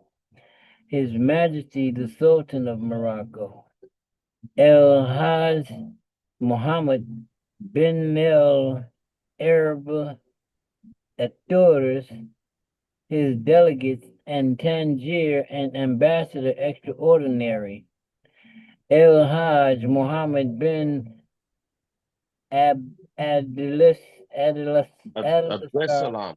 Abdesalam, El Mokre, his Minister of Expenses, El Hajj Mohammed Essefer, and Sid Adberhaman Benish, her Notice the names real quick. Notice the name El Hajj Muhammad. El Hajj. Isn't that what Malcolm changed his name to? El Hajj Malik El Shabazz? Okay, continue. Yeah, that's right. So Her Majesty the Queen of the Netherlands, John Keir Hannibal Testa, her envoy extraordinary and minister plenipotentiary to His Catholic Majesty, His Majesty the King of Portugal and of the Algarves, etc., etc., etc., Anthony, Count of Tovar, his envoy extraordinary and minister plenipotentiary to His Catholic Majesty, and Francis Robert, Count of Mortins Ferrero, peer of the kingdom, his envoy extraordinary and minister plenipotentiary to Morocco, excuse me, His Majesty the Emperor of all the Russias, Arthur, Count Casino, his ambassador extraordinary and plenipotentiary to His Catholic Majesty, and Mr. Basil D. Baccarat, his minister to Morocco, His Majesty the King of Sweden, Mr. Robert Sager, his envoy extraordinary and minister plenipotentiary to His Catholic Majesty, and His very faithful Majesty, who furnished with full powers, which were found in good and due form, have in conformity with the program upon which His Sharifian Majesty and the powers have agreed, successfully discussed, and adopted. One. Okay, pause right there real quick. So you see, they mentioned quite a few of them, didn't they? Yes, sir. A whole lot of signatories. Excuse me. Which includes India and others who don't necessarily have their signature affixed in the signature page. Why am I pointing that out? Because what is the language stating right after reading off all the signatories? It says who. So all of those who furnished with full powers, which were found in good and due form. Yes. Right, which means that there is being recognized that they're officially the competent authority by official means. So when you see in the agreements, conventions, and things from the United Nations Charter, you'll see the same language. Full powers which were found in good and due form. You see where they get it from? This is why I'm saying that they get a lot of language from the Act of Algeciras and other Moroccan law documents.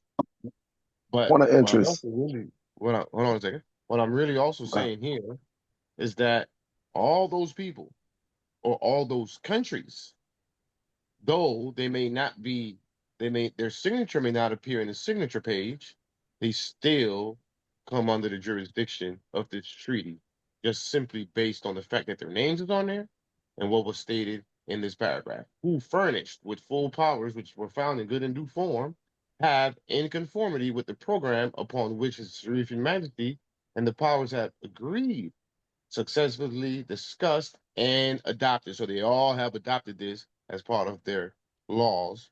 Um, uh, just about the simple fact of like I just said, that they were mentioned and confirmed with that specific paragraph. Go ahead, brother. I was wondering, was the Emperor of India at the time, was India under British rule? So His Majesty, the King of Britain or the United Kingdom, would he be the Emperor of India as a signatory on this document? Well, no, he wasn't. There wasn't under. I don't recall them. I don't believe them to be under French rule at that time. I think it comes after that. No, British rule. Yeah, that's what I meant. British rule. I'll Okay, confirm that okay. later. But I think because emperor means that they're not under no one's rule. So the emperor of India means that he was a sovereign. They don't have Okay. emperors no more, and that's post British colonialism.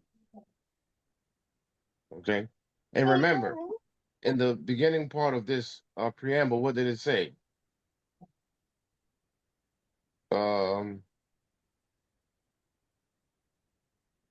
let's take a look at further up. Wow, these there's a lot of signatories.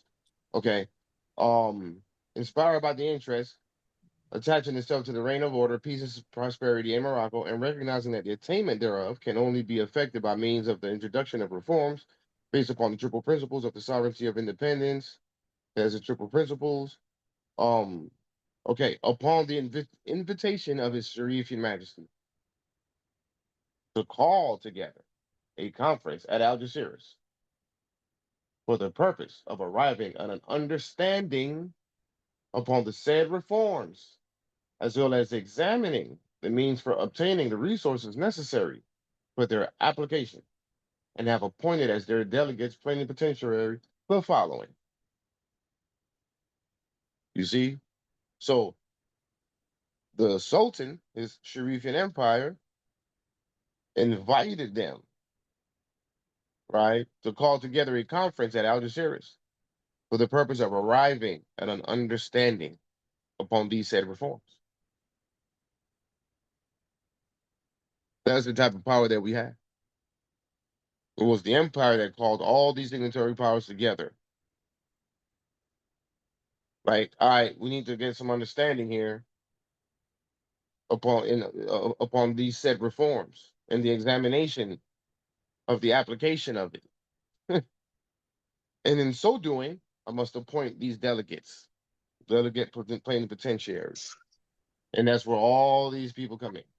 All the Don Juans of the world, and the El Shabazz, El Hajjes of the world, and all the His Majesty and Her Majesties of the world, all come under the authority and the jurisdiction of the Empire of Morocco Moors. Don't let that go over your head. Go ahead, brother, continue. Number one, a declaration relative to the organization of the police. Number two, a regulation concerning the detection and repression of the contraband of arms. Number 3, an act of concessions for a Moroccan state bank. Number 4, a declaration concerning a better return of taxes and the creation of new revenues. Number 5, regulations concerning the customs of the empire and the repression of fraud and smuggling. Number 6, a declaration relative to public services and public works. Pause right there for a second. That's the whole gambit. Yep. 6 different reforms. And it's all on us, Moors. This is why we all got to have our sleeves rolled up, all hands on deck. Yes, sir.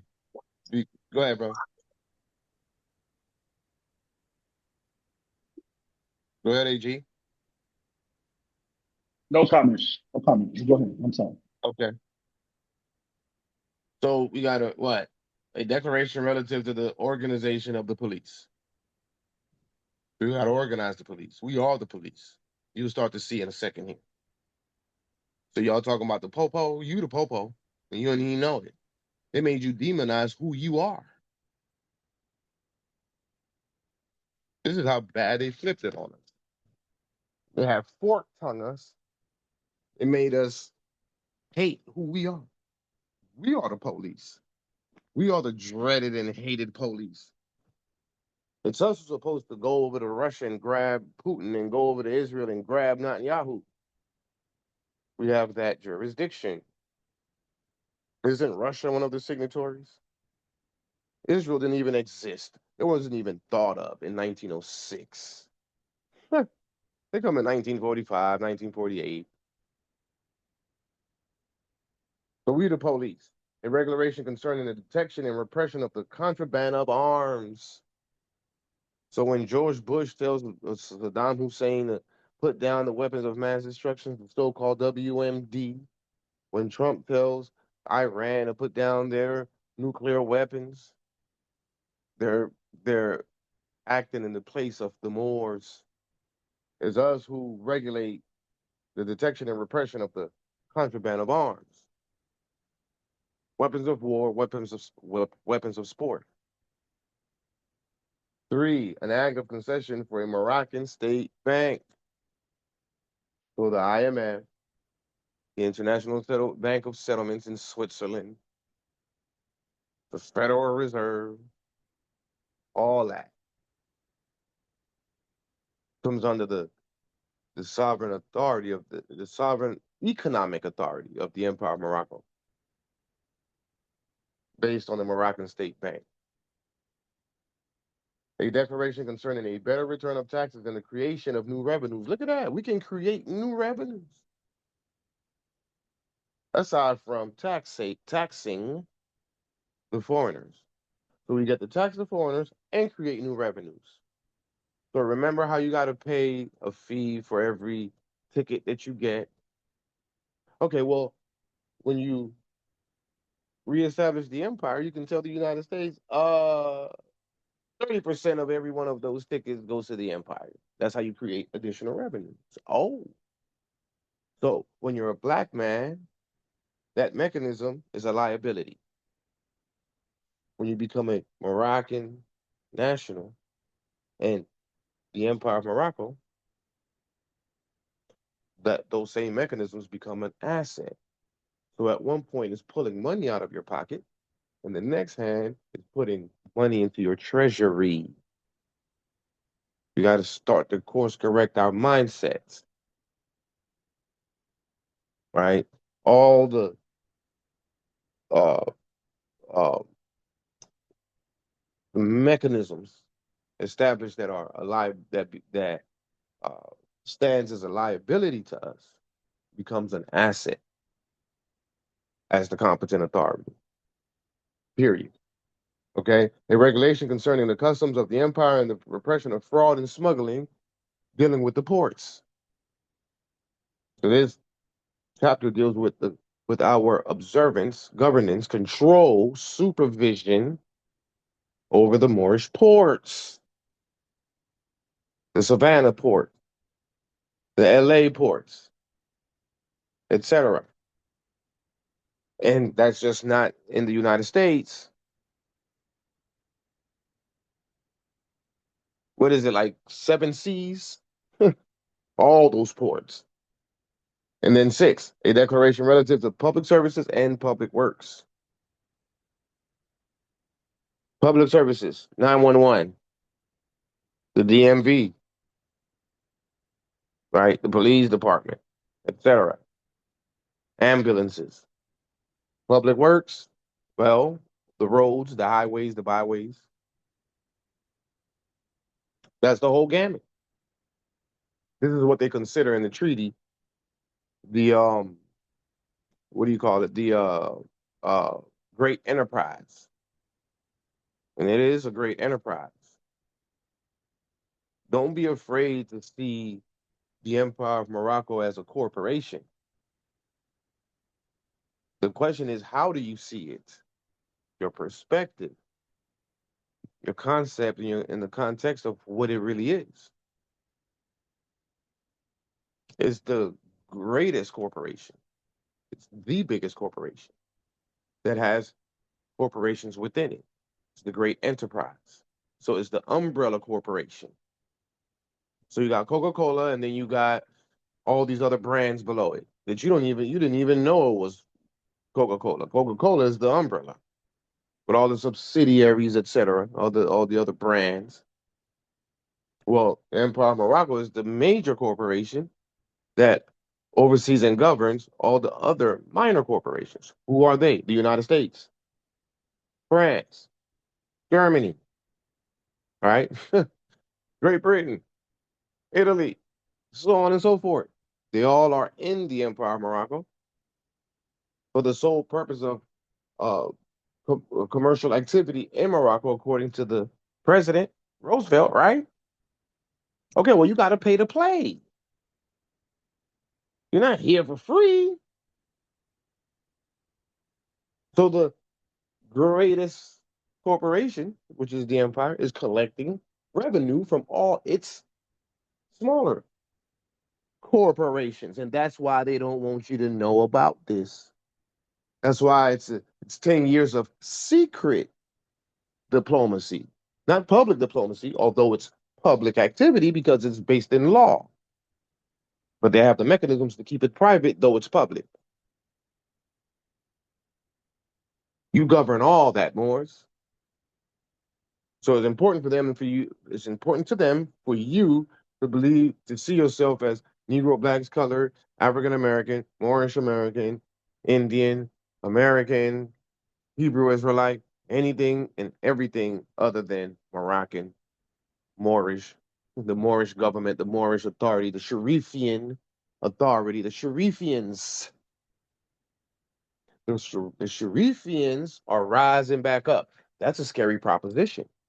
All they need to know is that we're rising up in love, truth, peace, freedom, and justice, adhering to the principles of human rights, right? Meaning that we're not here to violate anyone's rights, but we are here to reclaim our power.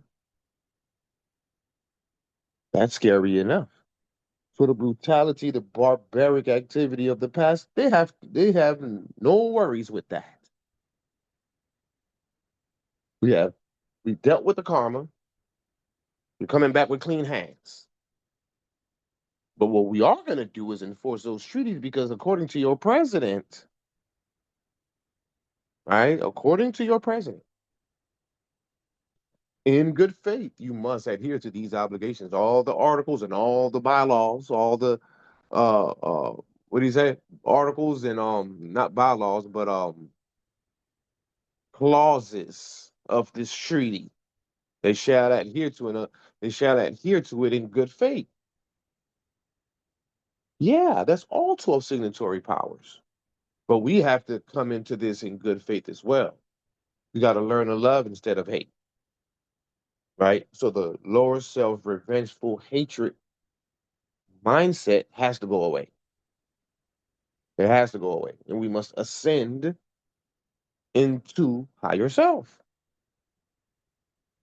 our true self. Nobility. We're nobles, right?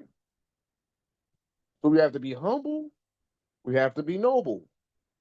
But it doesn't mean that we got to be any pushovers. Oh, that's a big difference. Don't play with me. I don't play with you. Isn't that what Malcolm X used to tell everyone? But we are kind of Sharifian authority is coming, is back. We're just working through the arduous task of decolonization to make our laws stick once again. Okay, brother, you may continue now. And having decided that these different documents. And having decided that these different documents might usefully be coordinated in a single instrument, they have united them in a general act composed of all the following articles. Okay, so this is how we're gonna do this. You read 3, and then Rashid read 3, and somebody else read 3, and so we can switch up the read. Okay. Islam? Islam. Okay, go ahead, bro. Okay. Start with the title. Start with the title. The American Journal of International Law, Chapter 1. Declaration relative to the organization of the police, Article 1. The conference summoned by His Majesty the Sultan to pronounce on the measures necessary to organize the police declares that the following provisions should be made. Who summoned this conference? The Majesty the Sultan. Oh, that's who summoned this conference. So they repeated it yet again with different words, in case the reader didn't catch it the first time. The Sultan is stunting on this document. All right, continue. Article 2. The police shall be under the sovereign authority of His Majesty the Sultan. It shall be recruited by the Maxims from Moorish Mohammedans commanded by Moorish Cades and distributed in the 8 ports open to commerce. Who has the authority over the police? His Majesty the The Sultan. Sultan. The police shall be under the sovereign authority of His Majesty the Sultan. Now, who shall recruit it? Who shall recruit the police? The Maxims. The Maxim from the Moorish Mohammedans, commanded by Moorish Cades and distributed in the 8 ports open to commerce. Our 8 ports that's open to commerce. Yes, sir, Moors. This is who you are. And they made you dislike who you are. You call them pigs. Well, I understand because in their jurisdiction, that's what they are. But who we are is something else, right? But we the police. We the popo. Okay? Continue, bro. Article 3. In order to aid the Sultan in the organization of this police, Spanish officers and non-commissioned officers as instructors, and French officers and non-commissioned officers as instructors shall be placed at his disposal by their respective governments, which shall submit their designation to the approval of His Sharifian Majesty. A contract drawn between the Maxims and these instructors in conformity to the regulations provided by Article 4 shall determine the conditions of their engagement and fix their pay, which must not be less than double of the pay corresponding to the rank of each officer or non-commissioned officer. In addition, they will be allowed living expenses varying according to their residences. Proper lodging will be placed at their disposal by the Maxims, which will likewise supply them with their horses and the necessary fodders. Well, might as well now with their cars. The governments having jurisdiction over the instructors reserve the right to recall them and replace them by others, accepted and engaged under the same conditions. Pause right there. So did everyone hear what was just read? First of all, in order to aid the Sultan in the organization of this police, Spanish officers, so Spanish officers and non-commissioned officers as instructors, and France officers and non-commissioned officers as instructors shall be placed at his. If you see the uppercase H, right? They're talking about the Sultan. Shall be placed at his disposal by their respective governments, which shall submit their designation to the approval of his Sharifian Majesty. So they failed to do that. That's one of the things that they failed to do, which is why they had to enact the Treaty of Fez. And who draws up the contract? The Moxon. So why would we go with the term state of Ampak, state of Ampak, state of Meru, to be similar to state of Colorado, state of Georgia, state of Indiana, when the authority goes to the Moxon? Therefore, shouldn't we refer to it as Ampak Moxon? Isn't the Moxon who has the authority? It says Moxon, not state of, nothing. Yes or no, Morris? Yes, Yes, sir. sir. Yes, absolutely. Yes. See, that's the differentiation. That's the distinct difference between us and AMPAC 2.0. AMPAC 2.0 is the United States. That's the white man over there, for a lack of better terms. But who's leading it? So, Mr. Corporate Guy, right? So everything is corporate. State of AMPAC. No, AMPAC Moxon. How about that? Sharifian Empire. How about that? Grand Wazir for our prime minister. How about that? This is fundamentally important because even within the charter, or should I say international law, but really the charter, not even the charter, not in the charter, but within some of the conventions and agreements and um, resolutions and things that has been enacted by the United Nations. It talks about the distinct nature of the country. You got to be a distinct nation. So then why am I saying state of ANPAC? At what point do we adhere to our culture before we continue down the path of this constant mirror imaging? There's a time and place for everything. Yes, we can mirror image documents and things, but the way we present ourselves, that's permanent. That can become permanent. So it creates a culture. Whereas now it's state of all this and that. That's based in corporate American type of linguistic and operations.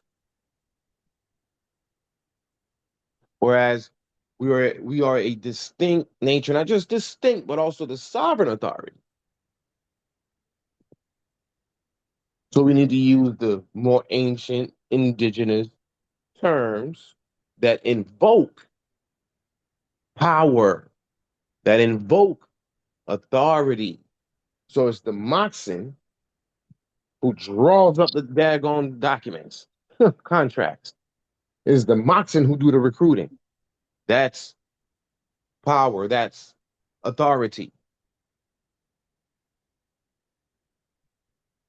State of whatever is subordinate. So the state of Colorado is subordinate to Ampac Moxon. Oh,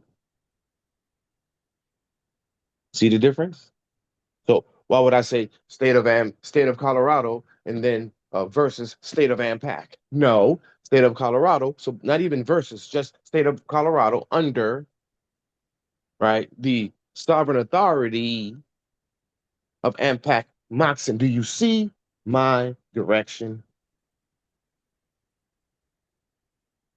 Yes, sir. I hope you all hearing me. Go ahead, brother. Rashid, your turn. Do 3 articles. Article 4. Sir. Article 4. These officers and non-commissioned officers for a period of 5 years to date from the ratification of the Act of the Conference shall give their service to the organization of a body of Sharifian police. They shall assure instruction and discipline in conformity with the regulations to be drawn up in respect thereto. They shall also see that the men enlisted are fit for military service. In a general way, they shall supervise the administration of the soldiers and superintend the payment of their salary, which shall be effected by the Amin, assisted by the accounting officer instructor. They shall extend to the Moorish authorities invested with the command of these bodies their technical aid in the exercise of the said command. So who? What authorities? Moorish authorities. Oh, that's what I thought. I thought you read that. Continue. The regulations to assure the recruital, discipline, instruction, and administration of the bodies of police shall be established by mutual agreement between the Sharifian Minister of War or his delegate, the inspector, provided by Article 7, and the highest ranking French and Spanish instructors. So the highest ranking French and Spanish instructor comes under the Sharifian Minister of War. So who is the Sharif? What are we talking about when you say the Sharifian Minister of War? A black dude? Huh. It's the black dude who's the Sharifian Minister of War as a Moor, as a Sharifian, as a Moroccan, as part of the Moorish nation, but was naturalized as a black dude. Y'all follow me? Continue, brother. Sir. The regulations shall be submitted to the diplomatic body at Tangier, which will formulate its opinion within a month's time. After that period, the regulations shall be enforced. So you see, remember I was telling you all about the diplomatic body in Tangier? So if you're dealing with America, then they got to deal with the American legation at the diplomatic body in Tangier. The regulations shall be submitted to the diplomatic body at Tangier, which will formulate its opinion within a month's time. After that period, the regulations shall be enforced. And who's going to enforce those regulations? The Moxon. But the diplomatic body at Tangier was the uh, was the was the political post for the empire, the mission post, where it's similar to DC. In fact, that's where DC get the concept from. It's like the district of the empire. So when you see DC, who don't they have all their ambassadors? All countries have their consulates and their embassies in DC. Same concept. You see what I'm saying? Yes, sir. Except the empire was the sovereign authority. So everything dealing with the foreign affairs went through the diplomatic body. Continue, bro.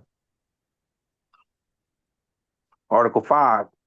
The total strength of the police shall not be more than 2,500 men, nor less than 2,000. It shall be distributed according to the importance of the ports in groups varying between 150 and 600 men. The number of Spanish and French officers shall be between 16 and 20. Of Spanish and French non-commissioned officers between 30 and 40. Okay. So it's more of us than them. Why? Because they're training us. They were supposed to be training us. You see?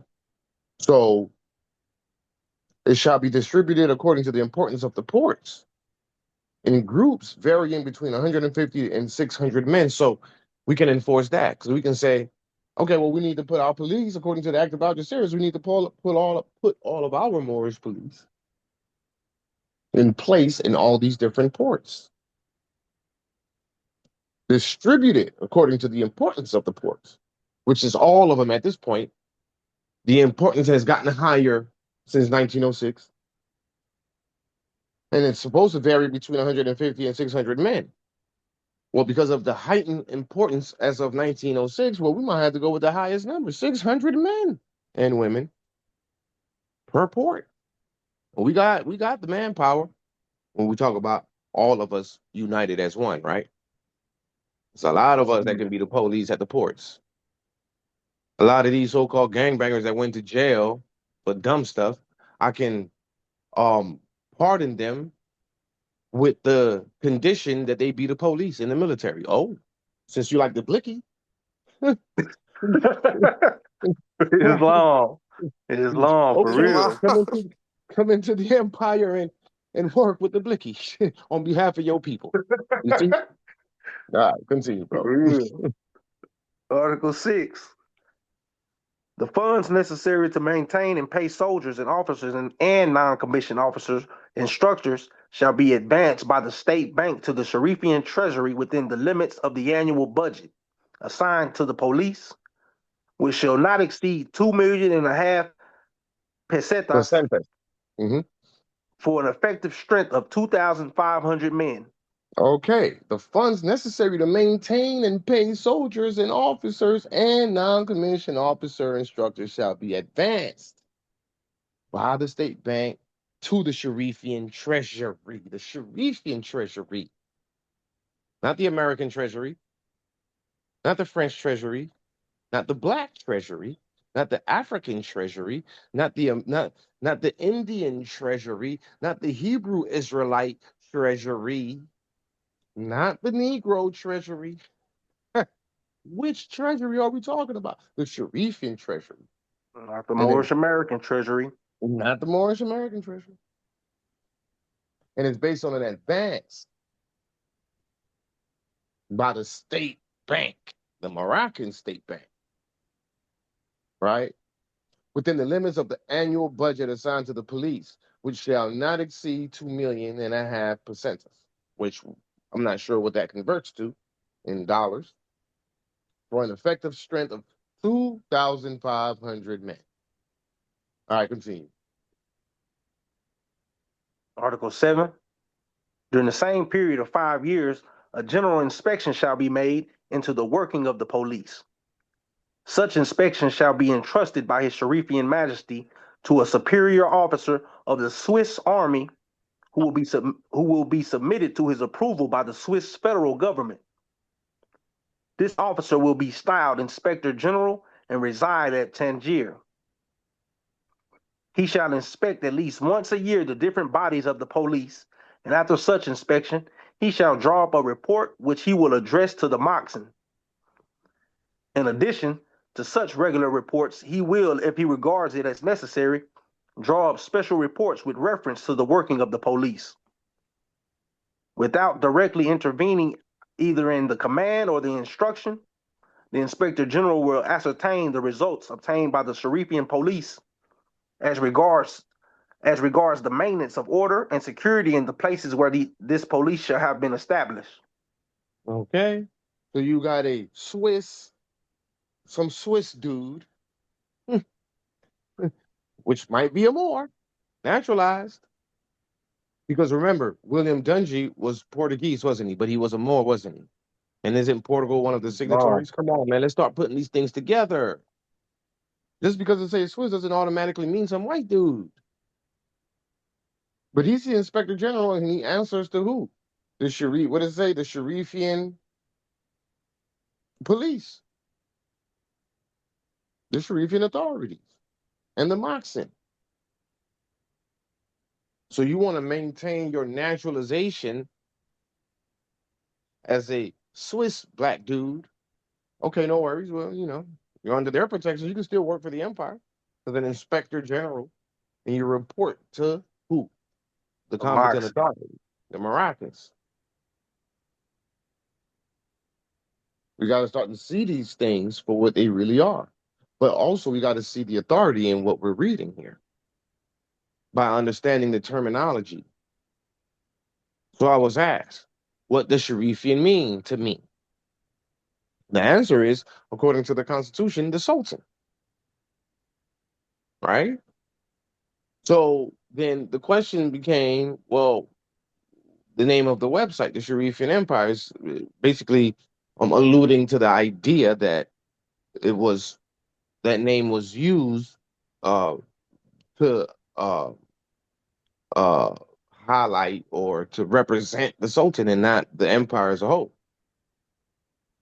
Well, no, it's the Sharifian everything. It's not. The Constitution might say His Sharifian Majesty, and fair enough, that is what it is. But it doesn't disregard that, as you see in the treaty here, the treasury is being referred to as the Sharifian treasury. The police is being referred to as the Sharifian police, the Sharifian authority, which is guided by and led by the Sultan. But all those who participate in those institutions are considered Sharifian. In fact, the people can be considered Sharifian. All the Moors are Sharifian. Wrong. Because any of these Moors, especially Wazirs, men, can be the Sultan. But the women are Sharifians. We're all Sharifians. But it's applied to the Sultan because that's the political father. So doesn't a real father extend his name to his so-called children? Okay, well, the political Absolutely. father extends his name to the political children, which is the nationals. So when I'm out of office, I still hold the name as a Sharifian because I'm a national first. So the Sharifian is all encompassing, but well, yes, it starts with the Sultan, and then that name is extended over into the nationals. So we're all Sharifians. Does that make sense? Yes, sir. Yes, That's sir. what Moors got to understand. Sultan is the Grand Tour. The independence That's of the Constitution and the Moorish judicial independence. They have to get that part and stop just looking at the Sultan as it being like a title of nobility. Well, more importantly, stop looking at it as me as this individual, but look at it as the office of the Sultan. I just hold it for 7 years, right? So it's not about me per se, it's about the office. That's what the respect, the honor, the patriotism starts with the office of the Sultan, which then extends over into the person. So in order to protect the office, you got to protect the person. So they were seeking to disregard the authority, usurp the authority of the sultans. That's why in some of my declarations or decrees and proclamations, I pointed out that it's an attack on the office of the sultan. I moved me out of the way. It's not about me because it's really not. I'm a sacrificial lamb. You want to smear campaign me? You want to trump me? Go ahead. Have fun with that.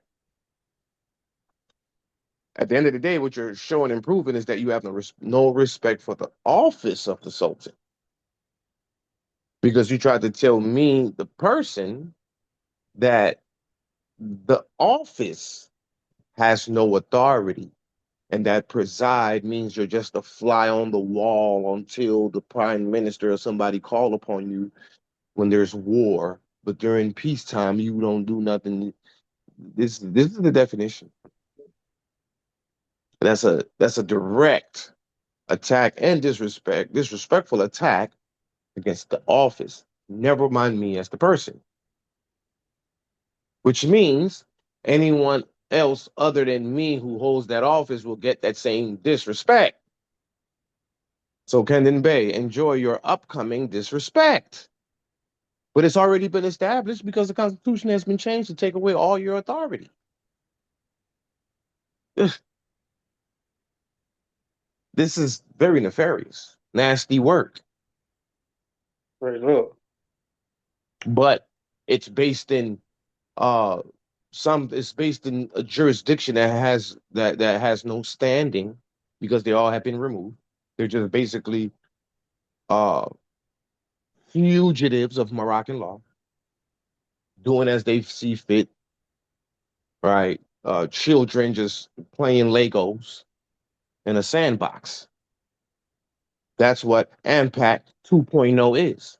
A bunch of Children of the Corn. children playing Legos in a sandbox. All right. So where are we? I think we Article okay. 8. So Article 8, we got another person to read the next three articles, I'll pick please. it up from here, so to read a little bit. Article 8. Reports and communications made to the Moxon by the Inspector General with reference to his mission shall at the same time be transmitted to the dean of the diplomatic body at Tangier, in order that the diplomatic body be enabled to satisfy itself that the Sharifian police act in conformity to the decisions taken by conference, and to see whether it guarantees effectively and in conformity with the treaties the security of person and property of foreign citizens, subjects, and proteges, as well as that of commercial transactions. Article 9. In the case of complaints filed with the diplomatic body by the legislations concerned, the diplomatic body may, upon notice By given the to the hold on, brother. representatives of the Hold on, Sultan, brother. Back up. Hold on. other We gotta make this. Hold on. We gotta say this word is important. You said legislation. It says in the case of complaints filed with the excuse me, diplomatic yeah, body but hold on. Let me say by this real the quick. In the legation. no worries, no worries. Yeah, legation. But the reason why I'm also interrupting is because I wanted to point out in the case of complaints filed with the diplomatic body by the legation concerned. What am I saying with that, Morris? Have you been paying attention? What am I saying with this? What are they saying with that? In the case of complaints filed with the diplomatic body by the legation concerned, what are they saying with that?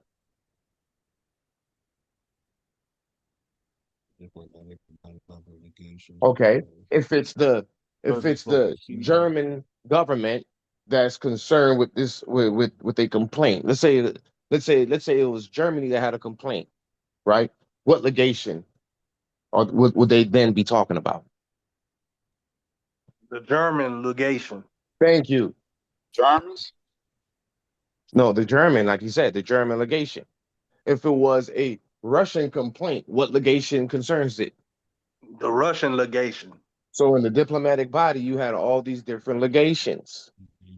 All those different legations were based on the country. German legation, British legation, American legation, so on and so forth. So when it says in the case of complaints filed with the diplomatic body by the legation concerned, that could be whichever country or government that had that concern. So then that it would be that specific legation, i.e., if it's a German concern, it would be a German legation. Continue, brother. Okay, concern. The diplomatic body may, upon notice given to the representative of the Sultan, direct the Inspector General to investigate and report for all available purposes in the matter of such complaints. Article 10. The Inspector General shall receive an annual salary of 2,500 francs. In addition, he will be allowed 25,000. 6,000 francs 25,000 francs. In addition, he will be allowed 6,000 francs for the expenses of his tours. The Moxon will place at his disposal a suitable resident and will look after the maintenance of his horses. You see that? The Moxon is in charge of all that. But you see, we're dealing with all different types of currencies. At one point, it was pesetas. Now it's francs. It's not going to change. So when the Moors talk about the dollar, bro, we got all the currencies. We got the francs, we got the pesetas, we got the rupees, we got the dollars, we got all that. The what they call it in Great Britain pounds. Pounds. We got all that. That's all ours. You see it right here in the treaty. All right, brother. I appreciate you, man. Someone continue on with Article 11. Article 11. The material conditions of his engagement and of his establishment, as provided by Article 10, shall be the subject of a contract drawn up between him and the moccasin. A copy of this contract shall be communicated to the diplomatic body. Article You see 12. the relationship between the diplomatic body, the moccasin, and the legations. You see, it's an ecosystem that was once established, a political ecosystem, Structure, right? good. A strong structure that was led by the empire and the moccasin. And in the central uh, uh, district, which is the place of operations, was the diplomatic body with all its several legations. I'm trying to paint this picture so it can burn in your memory, so you can understand where, first of all, where the United Nations come from, right? It's a remix of the diplomatic body, which became the League of Nations, which then became the United Nations, right? And in the diplomatic body, each legation was a post for each country that came under the authority of the empire. You'll see more of this as you continue to read this. You'll see a lot about the legation, and especially with the permits for the control of the weapons of war and guns of sport and things of that nature. The licenses and the permits was supposed to be issued by the moccasin upon the request of the legation. So the legation got a request, submit an application to the moccasin to get the license and permits for its citizens to have weapons of war and weapons of sport. I mean, to have weapons of sport, but then for the country or the government itself to have weapons of war. Okay? All right, continue, bro. Article 12. The staff of instructors of the Sharifian police, officers and non-commissioned officers, shall be Spanish at Tehutan, mixed at Tangier, Spanish at Larache, French at Rabat, mixed at Casablanca, and French in the other three ports. You see that? So it's the staff of instructors of the Sharifian police, right, shall be Spanish at Tetuan, Yeah, mixed Tetuan. Pardon me. at Tangier, Spanish at Larache, French at Rabat, mixed at Casablanca, and French in the other three ports. So you got Spanish, you got French, you got Spanish and French, Spanish and French, Spanish and French. So either Spanish, Spain, and France were supposed to be involved in the um, establishment of the police by way of bringing the black man back into knowledge of self. All right, chapter 2. Regulations concerning the detection and repression You of know the what? contraband. You know what? Let's start back. Let me see, what time is it? 9:30. Okay, maybe we can complete chapter 2 in 30 minutes. I'm not sure. I want to close out sooner than that because I know it's late. But this is a very interesting read, and I know you guys are into it. Go ahead, brother. Just let's see how far we can go with chapter 2. Chapter 2, regulations concerning the detection and repression of the contraband of arms. Article 13, throughout the Sharifian Empire, except in the cases specified by Articles 14 and 15, the importation and sale is forbidden of arms of war, parts of guns, ammunition of any nature, loaded or unloaded, powder, saltpeter, gun cotton, nitroglycerin, and all compositions destined exclusively for the manufacture of ammunition. Okay, so you see that throughout the Sharifian Empire. What did we name the website? What are we going with? The Sharifian Empire, aren't we? Throughout the Sharifian Empire, except in the cases specified by Articles 14 and 15, the importation and sale is forbidden. So they're breaking that law, aren't they? Because they're importing and selling guns, and even more so to our children. Because where you think they get them switches from? You think they invented it? Nope. No, it's being imported and sold to them so they can kill each other. It's heartbreaking when you really start to understand these treaties and our obligations and we have disregarded, and in doing so, it cost us a great deal of pain. Throughout the Sharifian Empire, except in the cases specified by Articles 14 and 15, the importation and sale is forbidden of arms of war, parts of guns, ammunition of any nature, loaded or unloaded, powder, saltpeter, gun cotton, nitroglycerin, and all compositions destined exclusively for the manufacture of ammunition. They're in violation. Yes or no, Morris?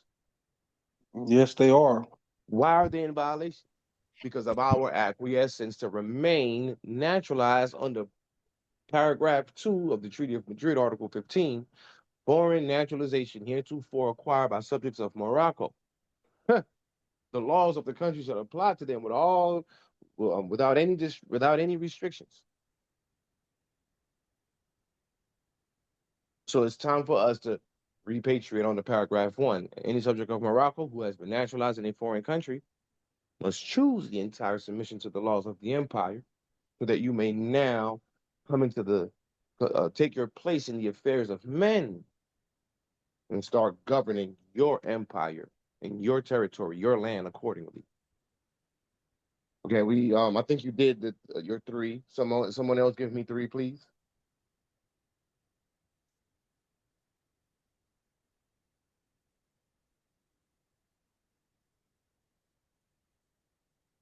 If no one else, then you can continue, Brother Rashid.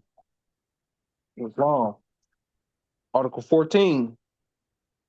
Such explosives as are necessary for industry and public works may, however, be introduced. A regulation drawn up in the manner indicated by Article 18 shall determine the conditions under which their importation may be effected. Article 15. The arms, parts of guns, and ammunition intended for the troops of His Sharifian Majesty will be admitted after the fulfillment of the following formalities. A declaration signed by the Moorish Minister of War describing the number and nature of such articles ordered abroad must be presented to the legation of the country of their origin, whose visa shall be affixed thereto.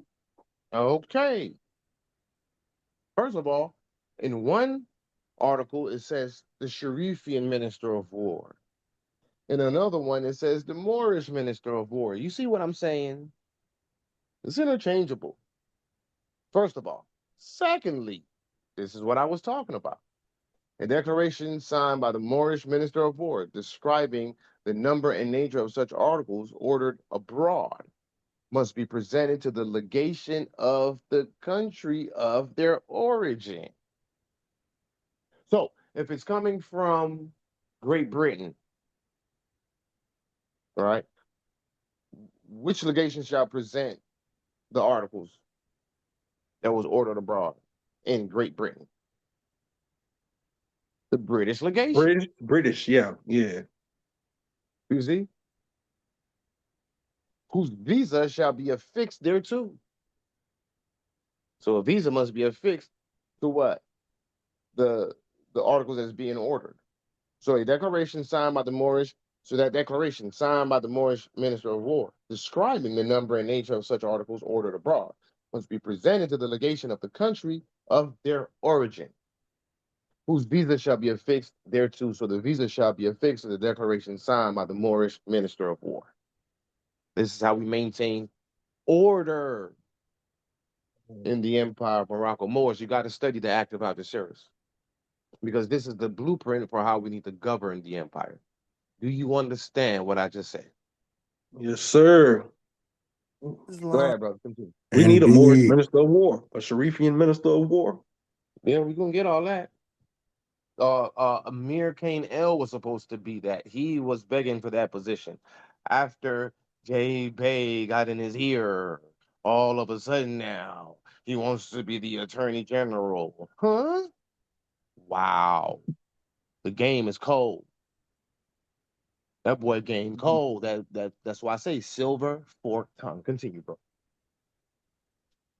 The passage through the customs of the cases and packages containing the arms and munitions delivered at the order of the Moorish government shall be effected upon the presentation.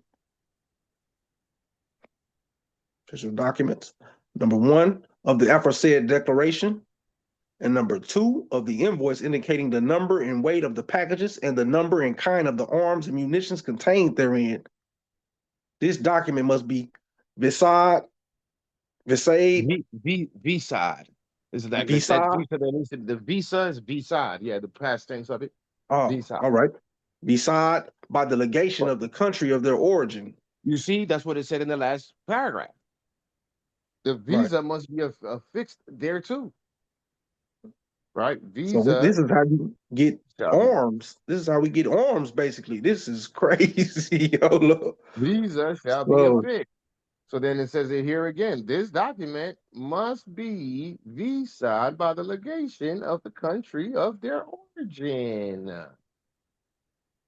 Okay? So again, if the country of origin is Spain, then what legation is it? Spanish legation. There you go. Continue, brother. Which will mark on the back the successive amounts previously passed through the customs.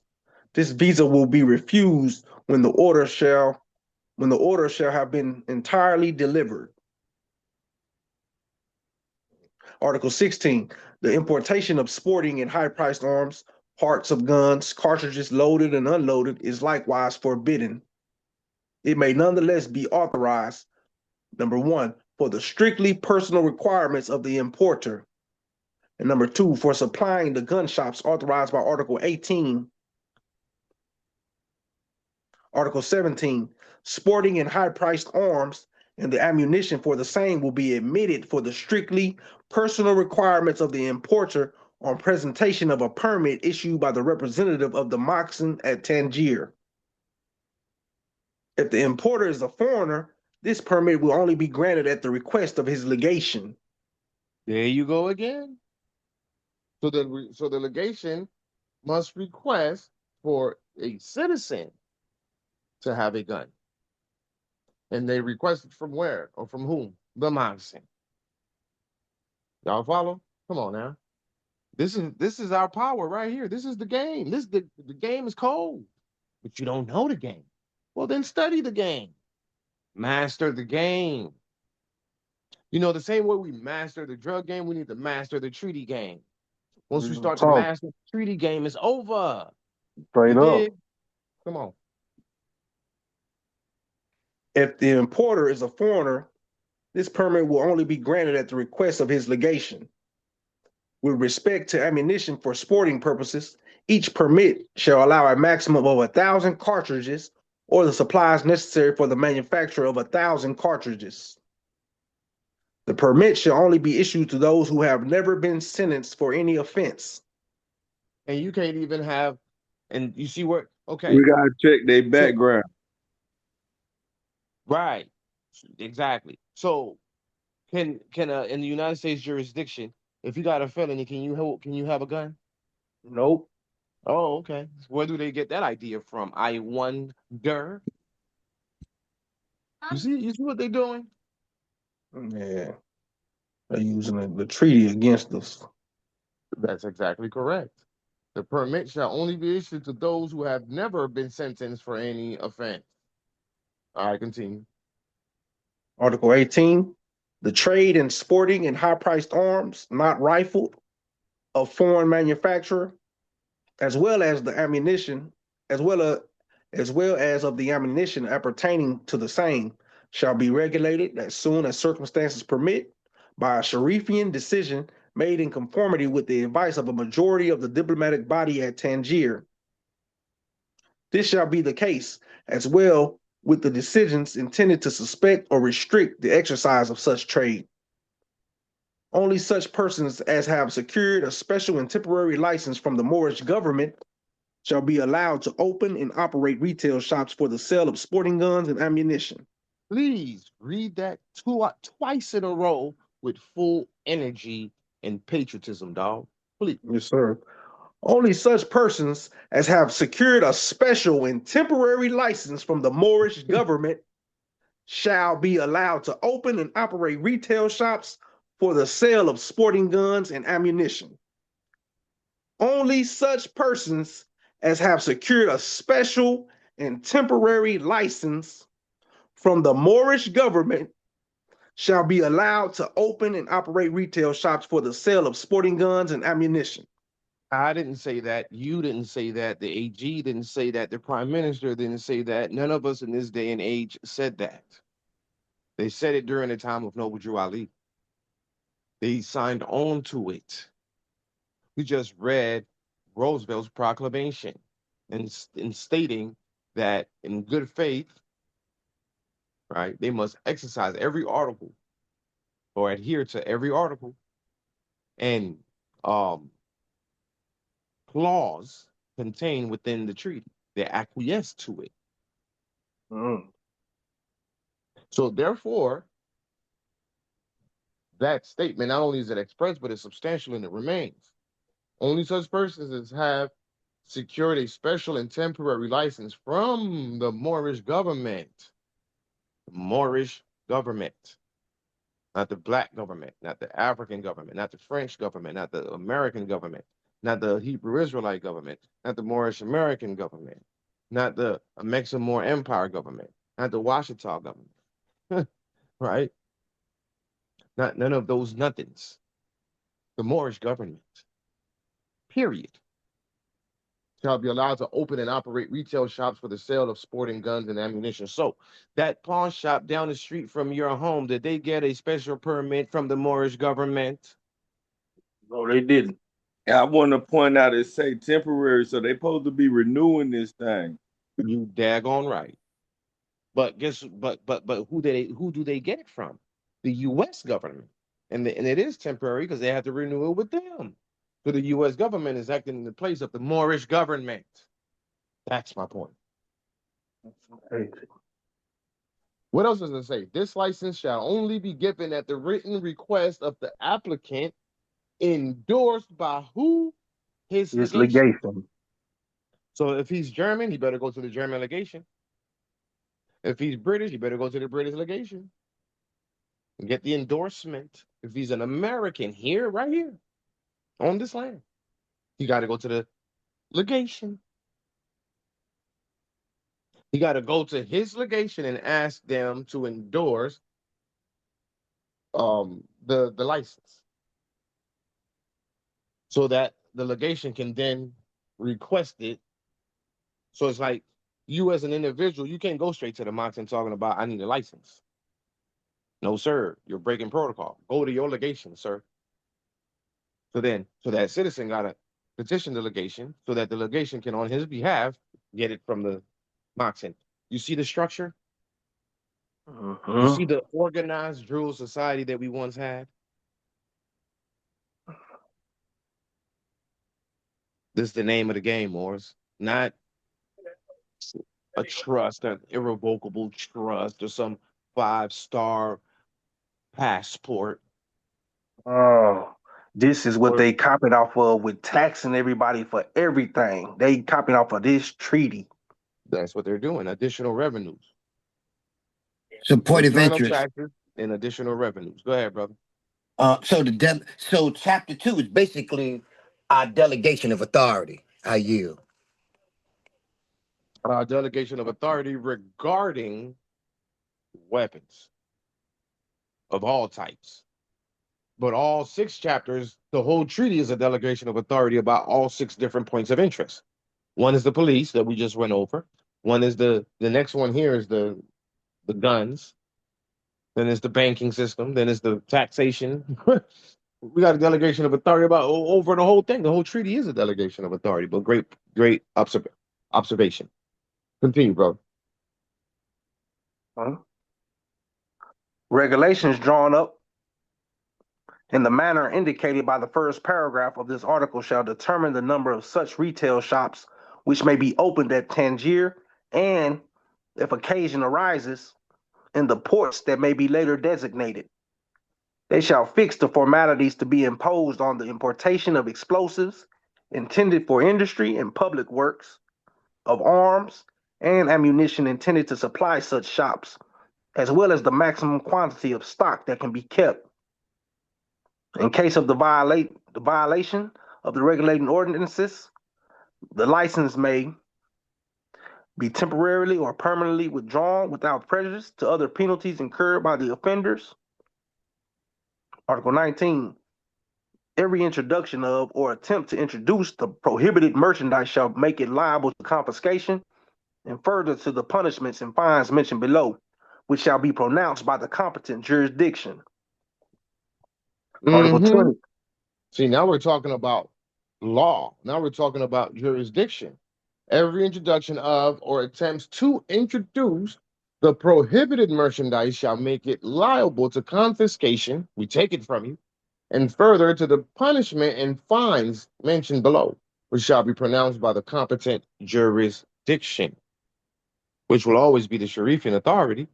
But what jurisdiction are we talking about? Are you talking about the Moorish government that's overseeing, right, the several American territories, or the Moorish government that's overseeing the several French territories, right? Which jurisdiction are we talking about? Do y'all follow what I'm saying? Yeah, no. Continue, bro. Article 20. Article 20.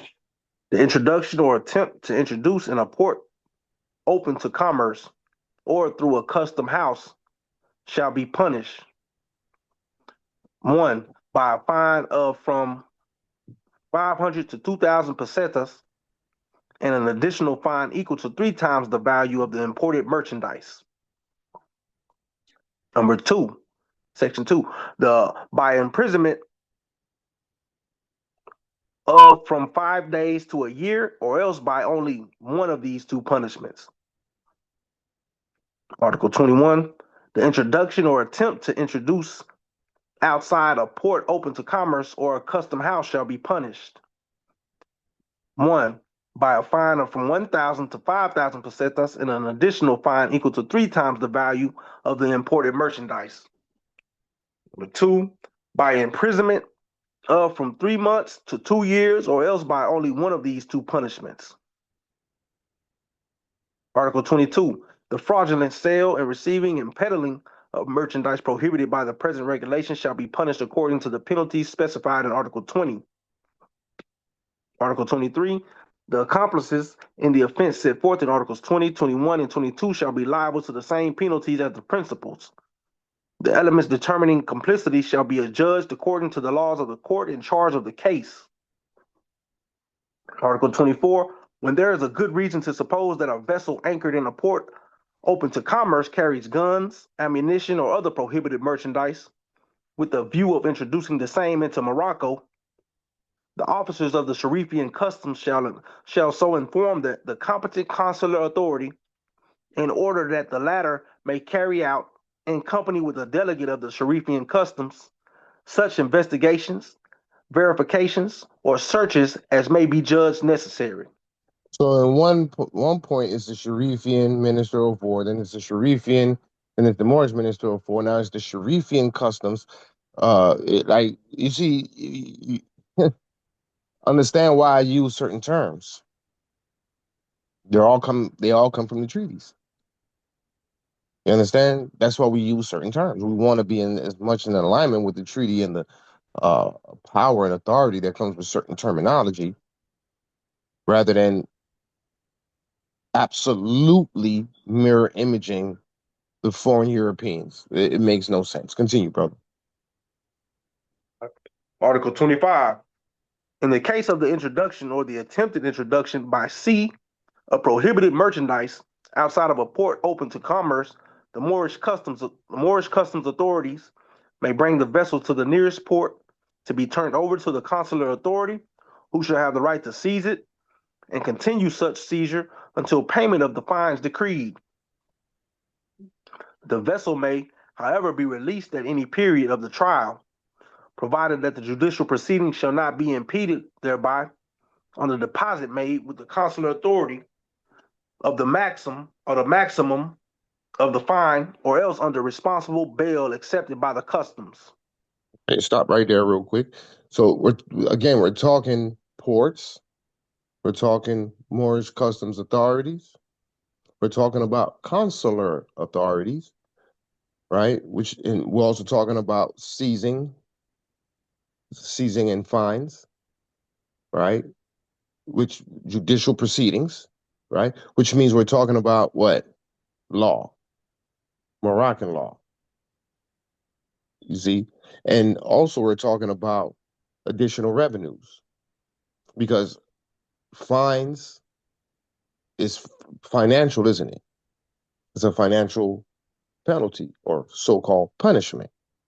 So where does the monies collected from the fines go? The Sharifian treasury. You have the Sharifian treasury. You have the Sharifian customs. You have, but it's still the Moorish treasury. It's the Moorish customs, or you can say the Moroccan treasury. The Moroccan. It's all interchangeable language. You could even use the term Mohammedan. But what I'm really saying though is this is establishing our uh, judicial authority. So sovereignty and independence was the triple principles. Sovereignty and independence, integrity of domains. This right here represents the integrity of your domain of our domains. By having the integrity of our domains, by having our domains secured, that means that your laws are binding. So without that, then you can't really enforce Article 25. In the case of the introduction of or the attempted introduction by sea or prohibited merchandise outside of a port open to commerce, the Moorish customs authorities may bring the vessel to the nearest port to be turned over to the consular authority, who shall have the right to seize it and continue such seizure until payment of the fines decreed. Right? The vessel may, however, be released at any period of the trial, provided that the judicial proceedings shall not be impeded thereby. So we're talking law. We're talking the enforcement of Moroccan law, which means the integrity of our domains is solidified. Now, that's 1906. So what are we doing now in 2025? We're building up to but we're building up to secure and solidify the integrity of our domains so that we may be able to enforce Article 25 as such by way of the judicial authorities and the consular authorities and the Moorish customs authorities. Do you follow what I'm saying? This is the direction, and this is the arduous task that we're faced with, which is why decolonization is so essential, because that's what's going to solidify the integrity of our domains. Okay, continue, brother. Article 26, the Moxen may retain the confiscated merchandise either for its own use, if able to utilize it, on condition that the subjects of the empire shall not be able to get possession of it, or it shall dispose of it abroad. Okay, right there, real quick. The Moxen may retain the confiscated merchandise either for its own use. We can just keep it for ourselves, if able to utilize it, on condition that the subjects of the empire, right, the subjects of Morocco, shall not be able to get possession of it. So the average commoner, citizen, nationals, whatever, they can't get access to it. It's for the competent authority to retain it or dispose of it as it sees fit. Okay. And by the way, good brother Buck, are you ready to read again, or let me know whenever you're ready, or anyone else? But continue, brother. The conveyances of the same on shore may be confiscated and shall be sold for the profit of the Sharifian treasury. For the profit, confiscated, and shall be sold for the profit of the additional revenues. We haven't even gotten to additional revenues, and you already see ways of generating revenues by way of being the competent authority. The Sharifian treasury, here we go with the terminology again. The Sharifian treasury, everything gets deposited with the treasury and is linked to the state bank. You see, we'll get to the additional revenue soon. We haven't even gotten there, and it's already talking about that.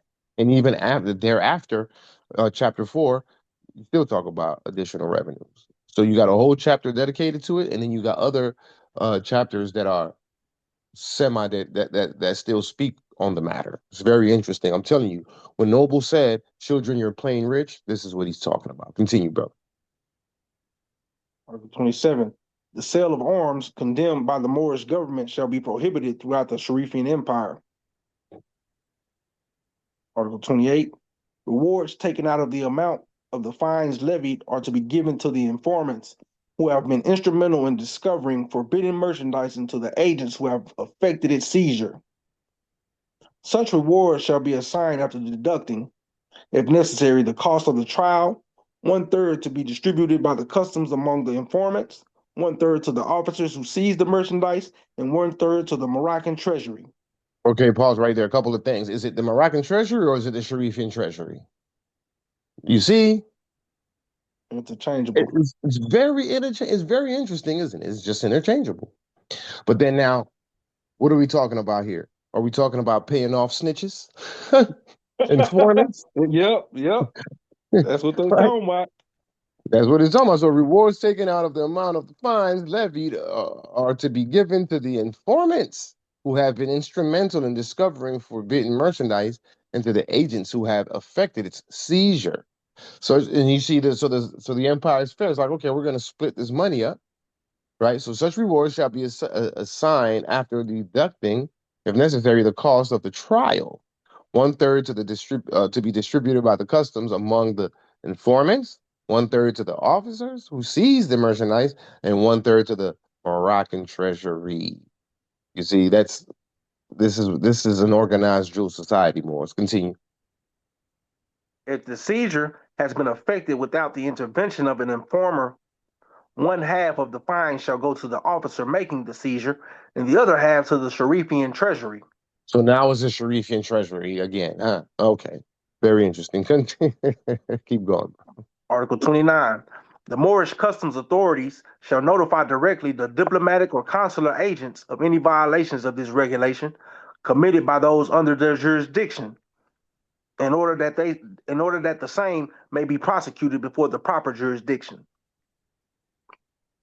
Similar violations committed by Moorish subjects shall be submitted directly by the customs to the Sharifian authority.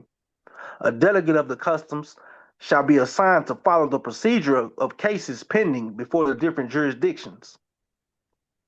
Article 30. In the region bordering on Algeria, the enforcement of the regulations on the contraband of arms shall be the exclusive concern of France and Morocco. Similarly, the enforcement of the regulation on the contraband of arms in the Rif and in general in the regions bordering on the Spanish possessions shall be the exclusive concern of Spain and Morocco. Islam. And that's Article 2. So again, Chapter 2, Article 30. In the region bordering on Algeria, the enforcement of the regulations on the contraband of arms shall be the exclusive concern of France and Morocco. You see, not just France, but Morocco too. Similarly, the enforcement of the regulation on the contraband of arms in the Rif and in general in the regions bordering on the Spanish possessions shall be the exclusive concern of Spain and Morocco. So Spain had its possessions. France had its possessions. That was duly confirmed by the Sultan, which is why the Sultan is also involved. So it's Spain and Morocco, France and Morocco. What were you saying, brother? So we divvied it down with them two. Yeah. There was a relationship between Morocco and France and Spain, especially France. That's the reason why the French Constitution was utilized. You see how many times France is being mentioned in this treaty? Yeah. And point of interest, so are we going to have those same relations? Are we going to build those same relationships back up with France and Spain, or will we be replacing them like with Germany or? Yeah, good question. Excellent question. I don't know. It depends. It depends on how the ball rolls. Because if France is the first to reach out, then we're going to continue to work with France. If Spain is the first to reach out, then we'll continue to work with Spain. But if Putin and Russia reaches out, things might change. If Germany is who reaches out to say, "Hey, Sultan, we recognize you as the human being. We already recognize the empire since ancient times, right? But we will recognize you as the Sultan Al-Kabir and the Empire of Morocco in its newest modern state, right? Point of interest. Right. Then that's who we would. That's what, because see, as you see here, like France was essentially played the role of it had a supervisory role over all the other signatories. That also includes the Pope. The Pope in particular. You'll see that next time we'll go into the additional protocols, which is the signature line in which the Sultan didn't sign the first time. There's two signature lines. The first one he didn't sign, the second one he still didn't sign. But in between time, the European powers reached out to the Pope to get the Pope to reach out to the Sultan to find out why he didn't sign. And is he gonna sign? So he reached out to the Sultan. And the Sultan said, "Did everyone sign?" He said, "Yes." And he said, "Okay, well then my word is my bond." And he still didn't sign the second time. And everyone else still signed the second time, and it's still in full force and effect without his signature. Let me show you what I'm talking about real quick. Go to the other treaty. Hold on one second, good brother Polaris. Thank you. Let me go to the signature page. So you see here, I don't use this treaty. I got several of them. This treaty here is the Spanish. I mean, it's the French and English version. French on the left, English on the right. The one that we're actually studying is just strictly English. I prefer that one because it's not broken in half in columns like this one is. You see how on the left is French and on the right it makes for a tougher read. But if you see the signature page here on the right, it's in English, Germany, Austria, Hungary, all of them signed. And then when you get to Morocco, you see no signature. You see that? Italy, Netherlands, right? And then you see here, this is the additional protocols. No, I'm sorry. This is the second signature page. The first signature page is up here, right here. So you see Morocco still didn't sign. So both of them he didn't sign. And then you got the additional protocols. We'll go over this right here. On the point of signing the General Act of the Conference of Algeciras, the delegates of Germany, Austria, Hungary, Belgium, taking into account the declaration of the delegates of Morocco that they were not for the present in position to affix their signatures there too, so on and so forth. And then you see they called on the Pope. Where is it at? Somewhere here. But we'll go over this. Here it is. His Catholic Majesty. They called on His Catholic Majesty to contact the Sultan to find out why he didn't sign. So anyway, back to the question. So that's what we're looking at. It could be what should happen under this new what he calls it, the golden age, Trump, right? It should be him. And the United States, America and Morocco should be the driving force of world economics. Right? So that's what would be expected. That's what make America Morocco again, right? But we're not dependent on that.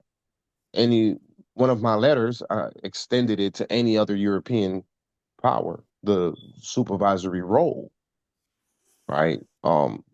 Because if any other foreign European reaches out to accept that status, that's going to put the United States and Trump in a sort of a conundrum, in a pickle. It's incumbent upon them because we share the jurisdiction, you see. So that's part of the political maneuvering that I'm trying to employ against Trump and the United States to get them to the negotiations table. Go ahead, brother Polaris. Yeah, I don't have much faith in that, in France or United States. France, they dipped on us at the Treaty of Fez. They just dipped on us and they didn't fulfill their obligations and left us in a shallow grave. And you look at their behavior today, United States and France are now they just stink of imperialism. They're not for a multipolar world at all. They're trying to still maintain control. They got the breath of a dragon, and they got Ibrahim Traore surrounded. They got his whole territory surrounded. France is trying to get back in there. ain't acting right. You just look at their behavior. You know, you're talking about Russia and China, who are decolonized, who are about a multipolar world. You know, they're trying. They just warned Trump, you know, not to mess with Venezuela. You know, I put the video in the Telegram. You know, I mean, no, it ain't gonna be France. You know, it ain't gonna be the United States. They still old world. They ain't changing. They're not moving with the whole paradigm shift. They still trying to hold on to their power. They stink, Sultan. They stink of imperialism. I yield. Four words for you, good brother. And I hear all that you said. Four words for you. Political pressure bust pipes. Any other points of interest?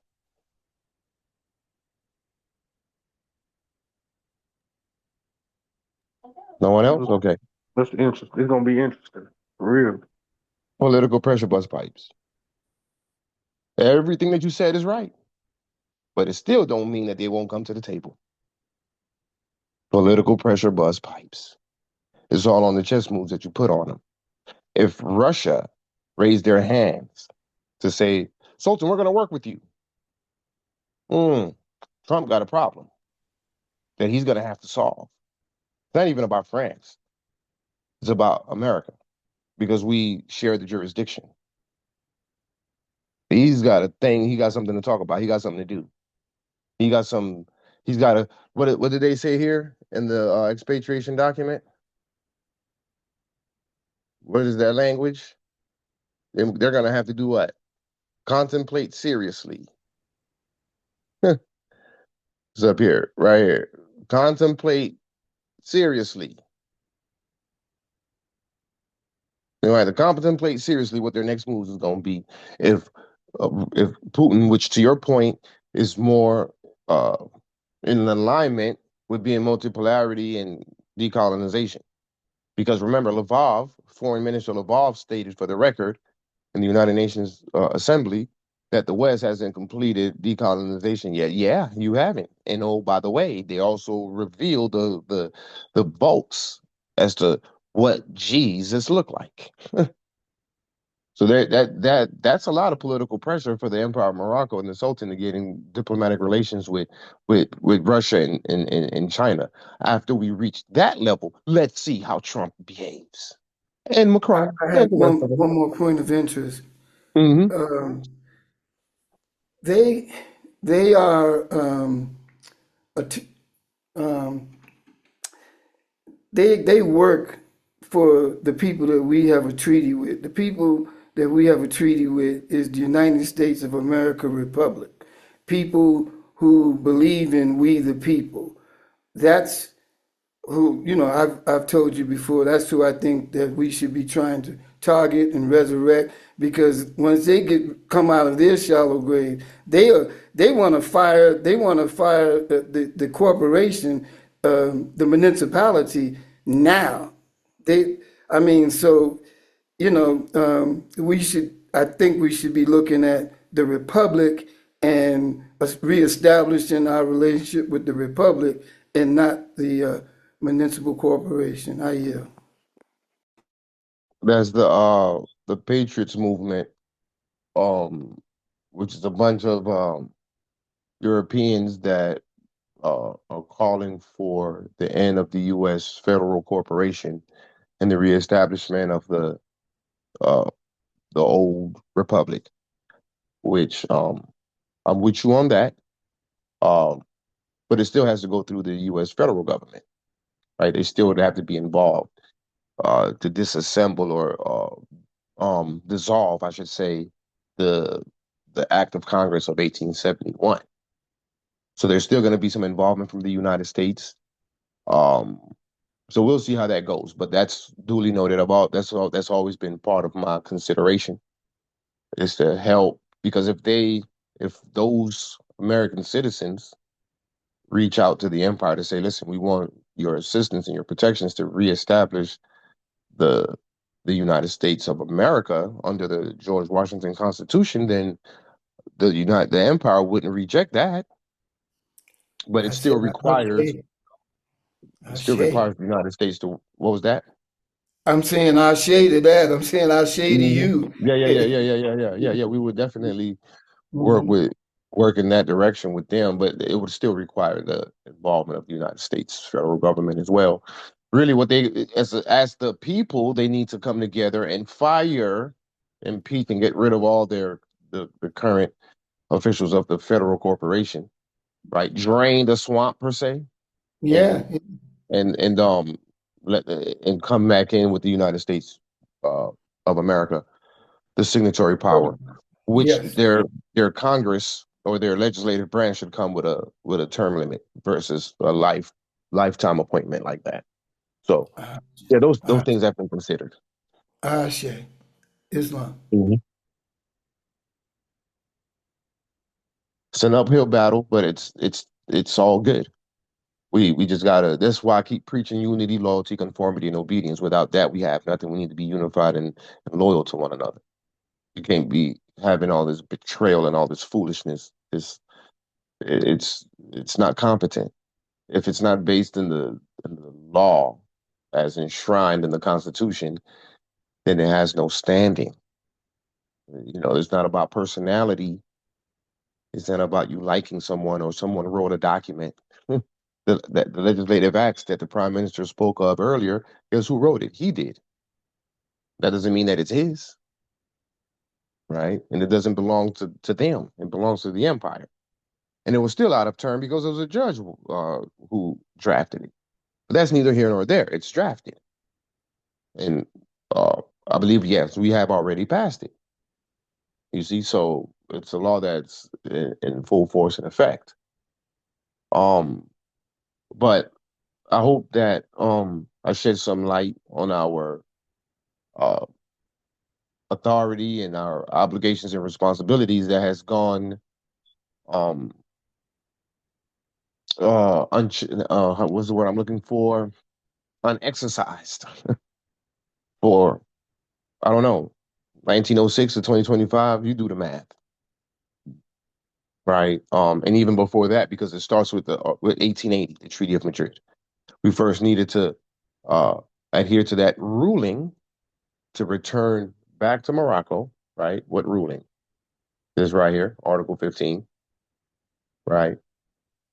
To reestablish the nationality so that we can then start to enforce these several chapters and articles as the Moroccans, as the Sharifians, as the Moors, the Moorish government, the Moxen, the Sharifian authorities, the Sharifian treasury, the Moroccan treasury, right? The Moorish customs, the consular jurisdiction, right? Et cetera, et cetera.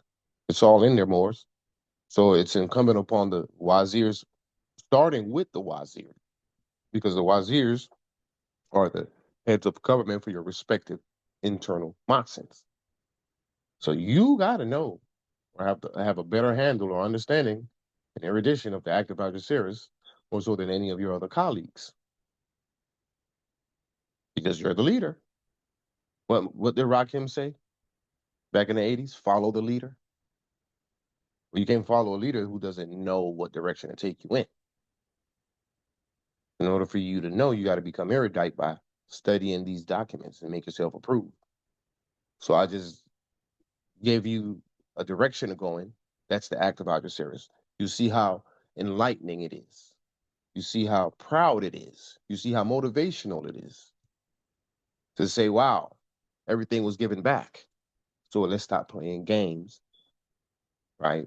Let's stop playing games with each other.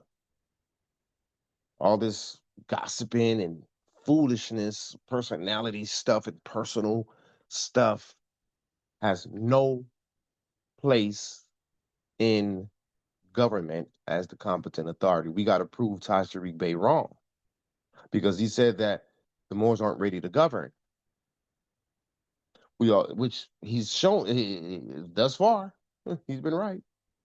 We also got to show Jermaine Diaz Spencer wrong because he said that we will implode. Are we going to implode? Or are we going to finish the mission?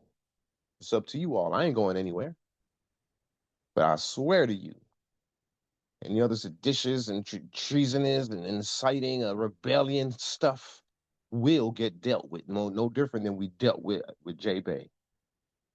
But if we can remain in harmony, unity, loyalty, conformity, and obedience, we don't have a problem. Somebody else got a problem. That would be the colonists and the obstructionists heretofore identified as AMPAC 2.0. Any other questions, comments, or concerns before we close out? Yeah, so to ask a question concerning the signatories in this document with the King of England and the Emperor. Well, it wasn't England, it was the United Kingdom and the Emperor of India. And I did a Google search, which I know is kind of iffy sometimes. No, it's all good. That's it starts somewhere now. That's good. That's good. Don't worry about that. Yeah, go ahead.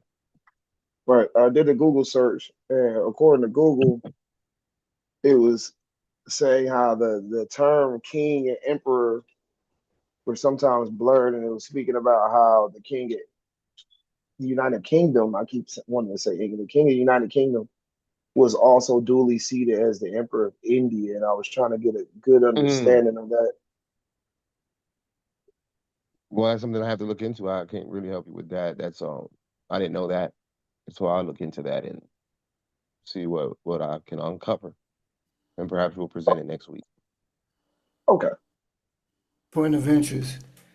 We talk about the 12 signatory powers, and the Holy See, wasn't he one of those signatory powers? And if he was, that would be 13. So I'm a little confused there. Well, it's actually it's essentially just like we pointed out in the very beginning of the call at the top of the treaty when we went over all the signatories. You had signatories on it. You had names of countries, governments that were mentioned that weren't necessarily in the actual signature page. That also includes the Pope, right? I did see the Pope. I did see the Holy See is one of the signatory powers, though. Say it again. I did see the Holy See as one of the signatory powers on the Act of Algeciras. Right, I think they are one of the signatory powers. Right, so that's why they're. I don't think I understand your question. Then what was your question? That seemed that would make it 13, not 12. Oh. Well, really 14. If you're saying that, because that doesn't even include Morocco. Morocco is another signatory, so that would be 14. So, but the reason why 12 though is because the Holy See is not necessarily a country, whereas the other 12 are countries. The Vatican, the Vatican is a little place. They that's the only little place that could qualify it as a country, and it ain't a country, no. But Correct. They walking around the world like, yeah, we a country. They flexing it like a country, yeah, but they not a country. Correct. But remember also the Pope is not the Pope. The real Pope is the Black Pope. There's the Pope behind the Pope. So there's a lot of little Yeah. extra stuff that goes on with the Vatican that needs to be uncovered as well, sir. That's right. Islam. All right. Well, we're getting ready to close out. We're going into 10:30. It's the Eastern time, and it's getting late over here. So I got to be respectful of everyone's time, including my own. So with that stated, Moors, it was an excellent build. I love sharpen iron with you all, and we'll do that again next week around the same time, Sunday at 7 p.m. Eastern. Islam. So long live the empire and His Majesty the Sultan. Peace and love, Moors, and have an excellent evening. Long live the Moroccan Empire and His Majesty the Sultan. We are one people. We are one state. We are one nationality. Islam. Inshallah.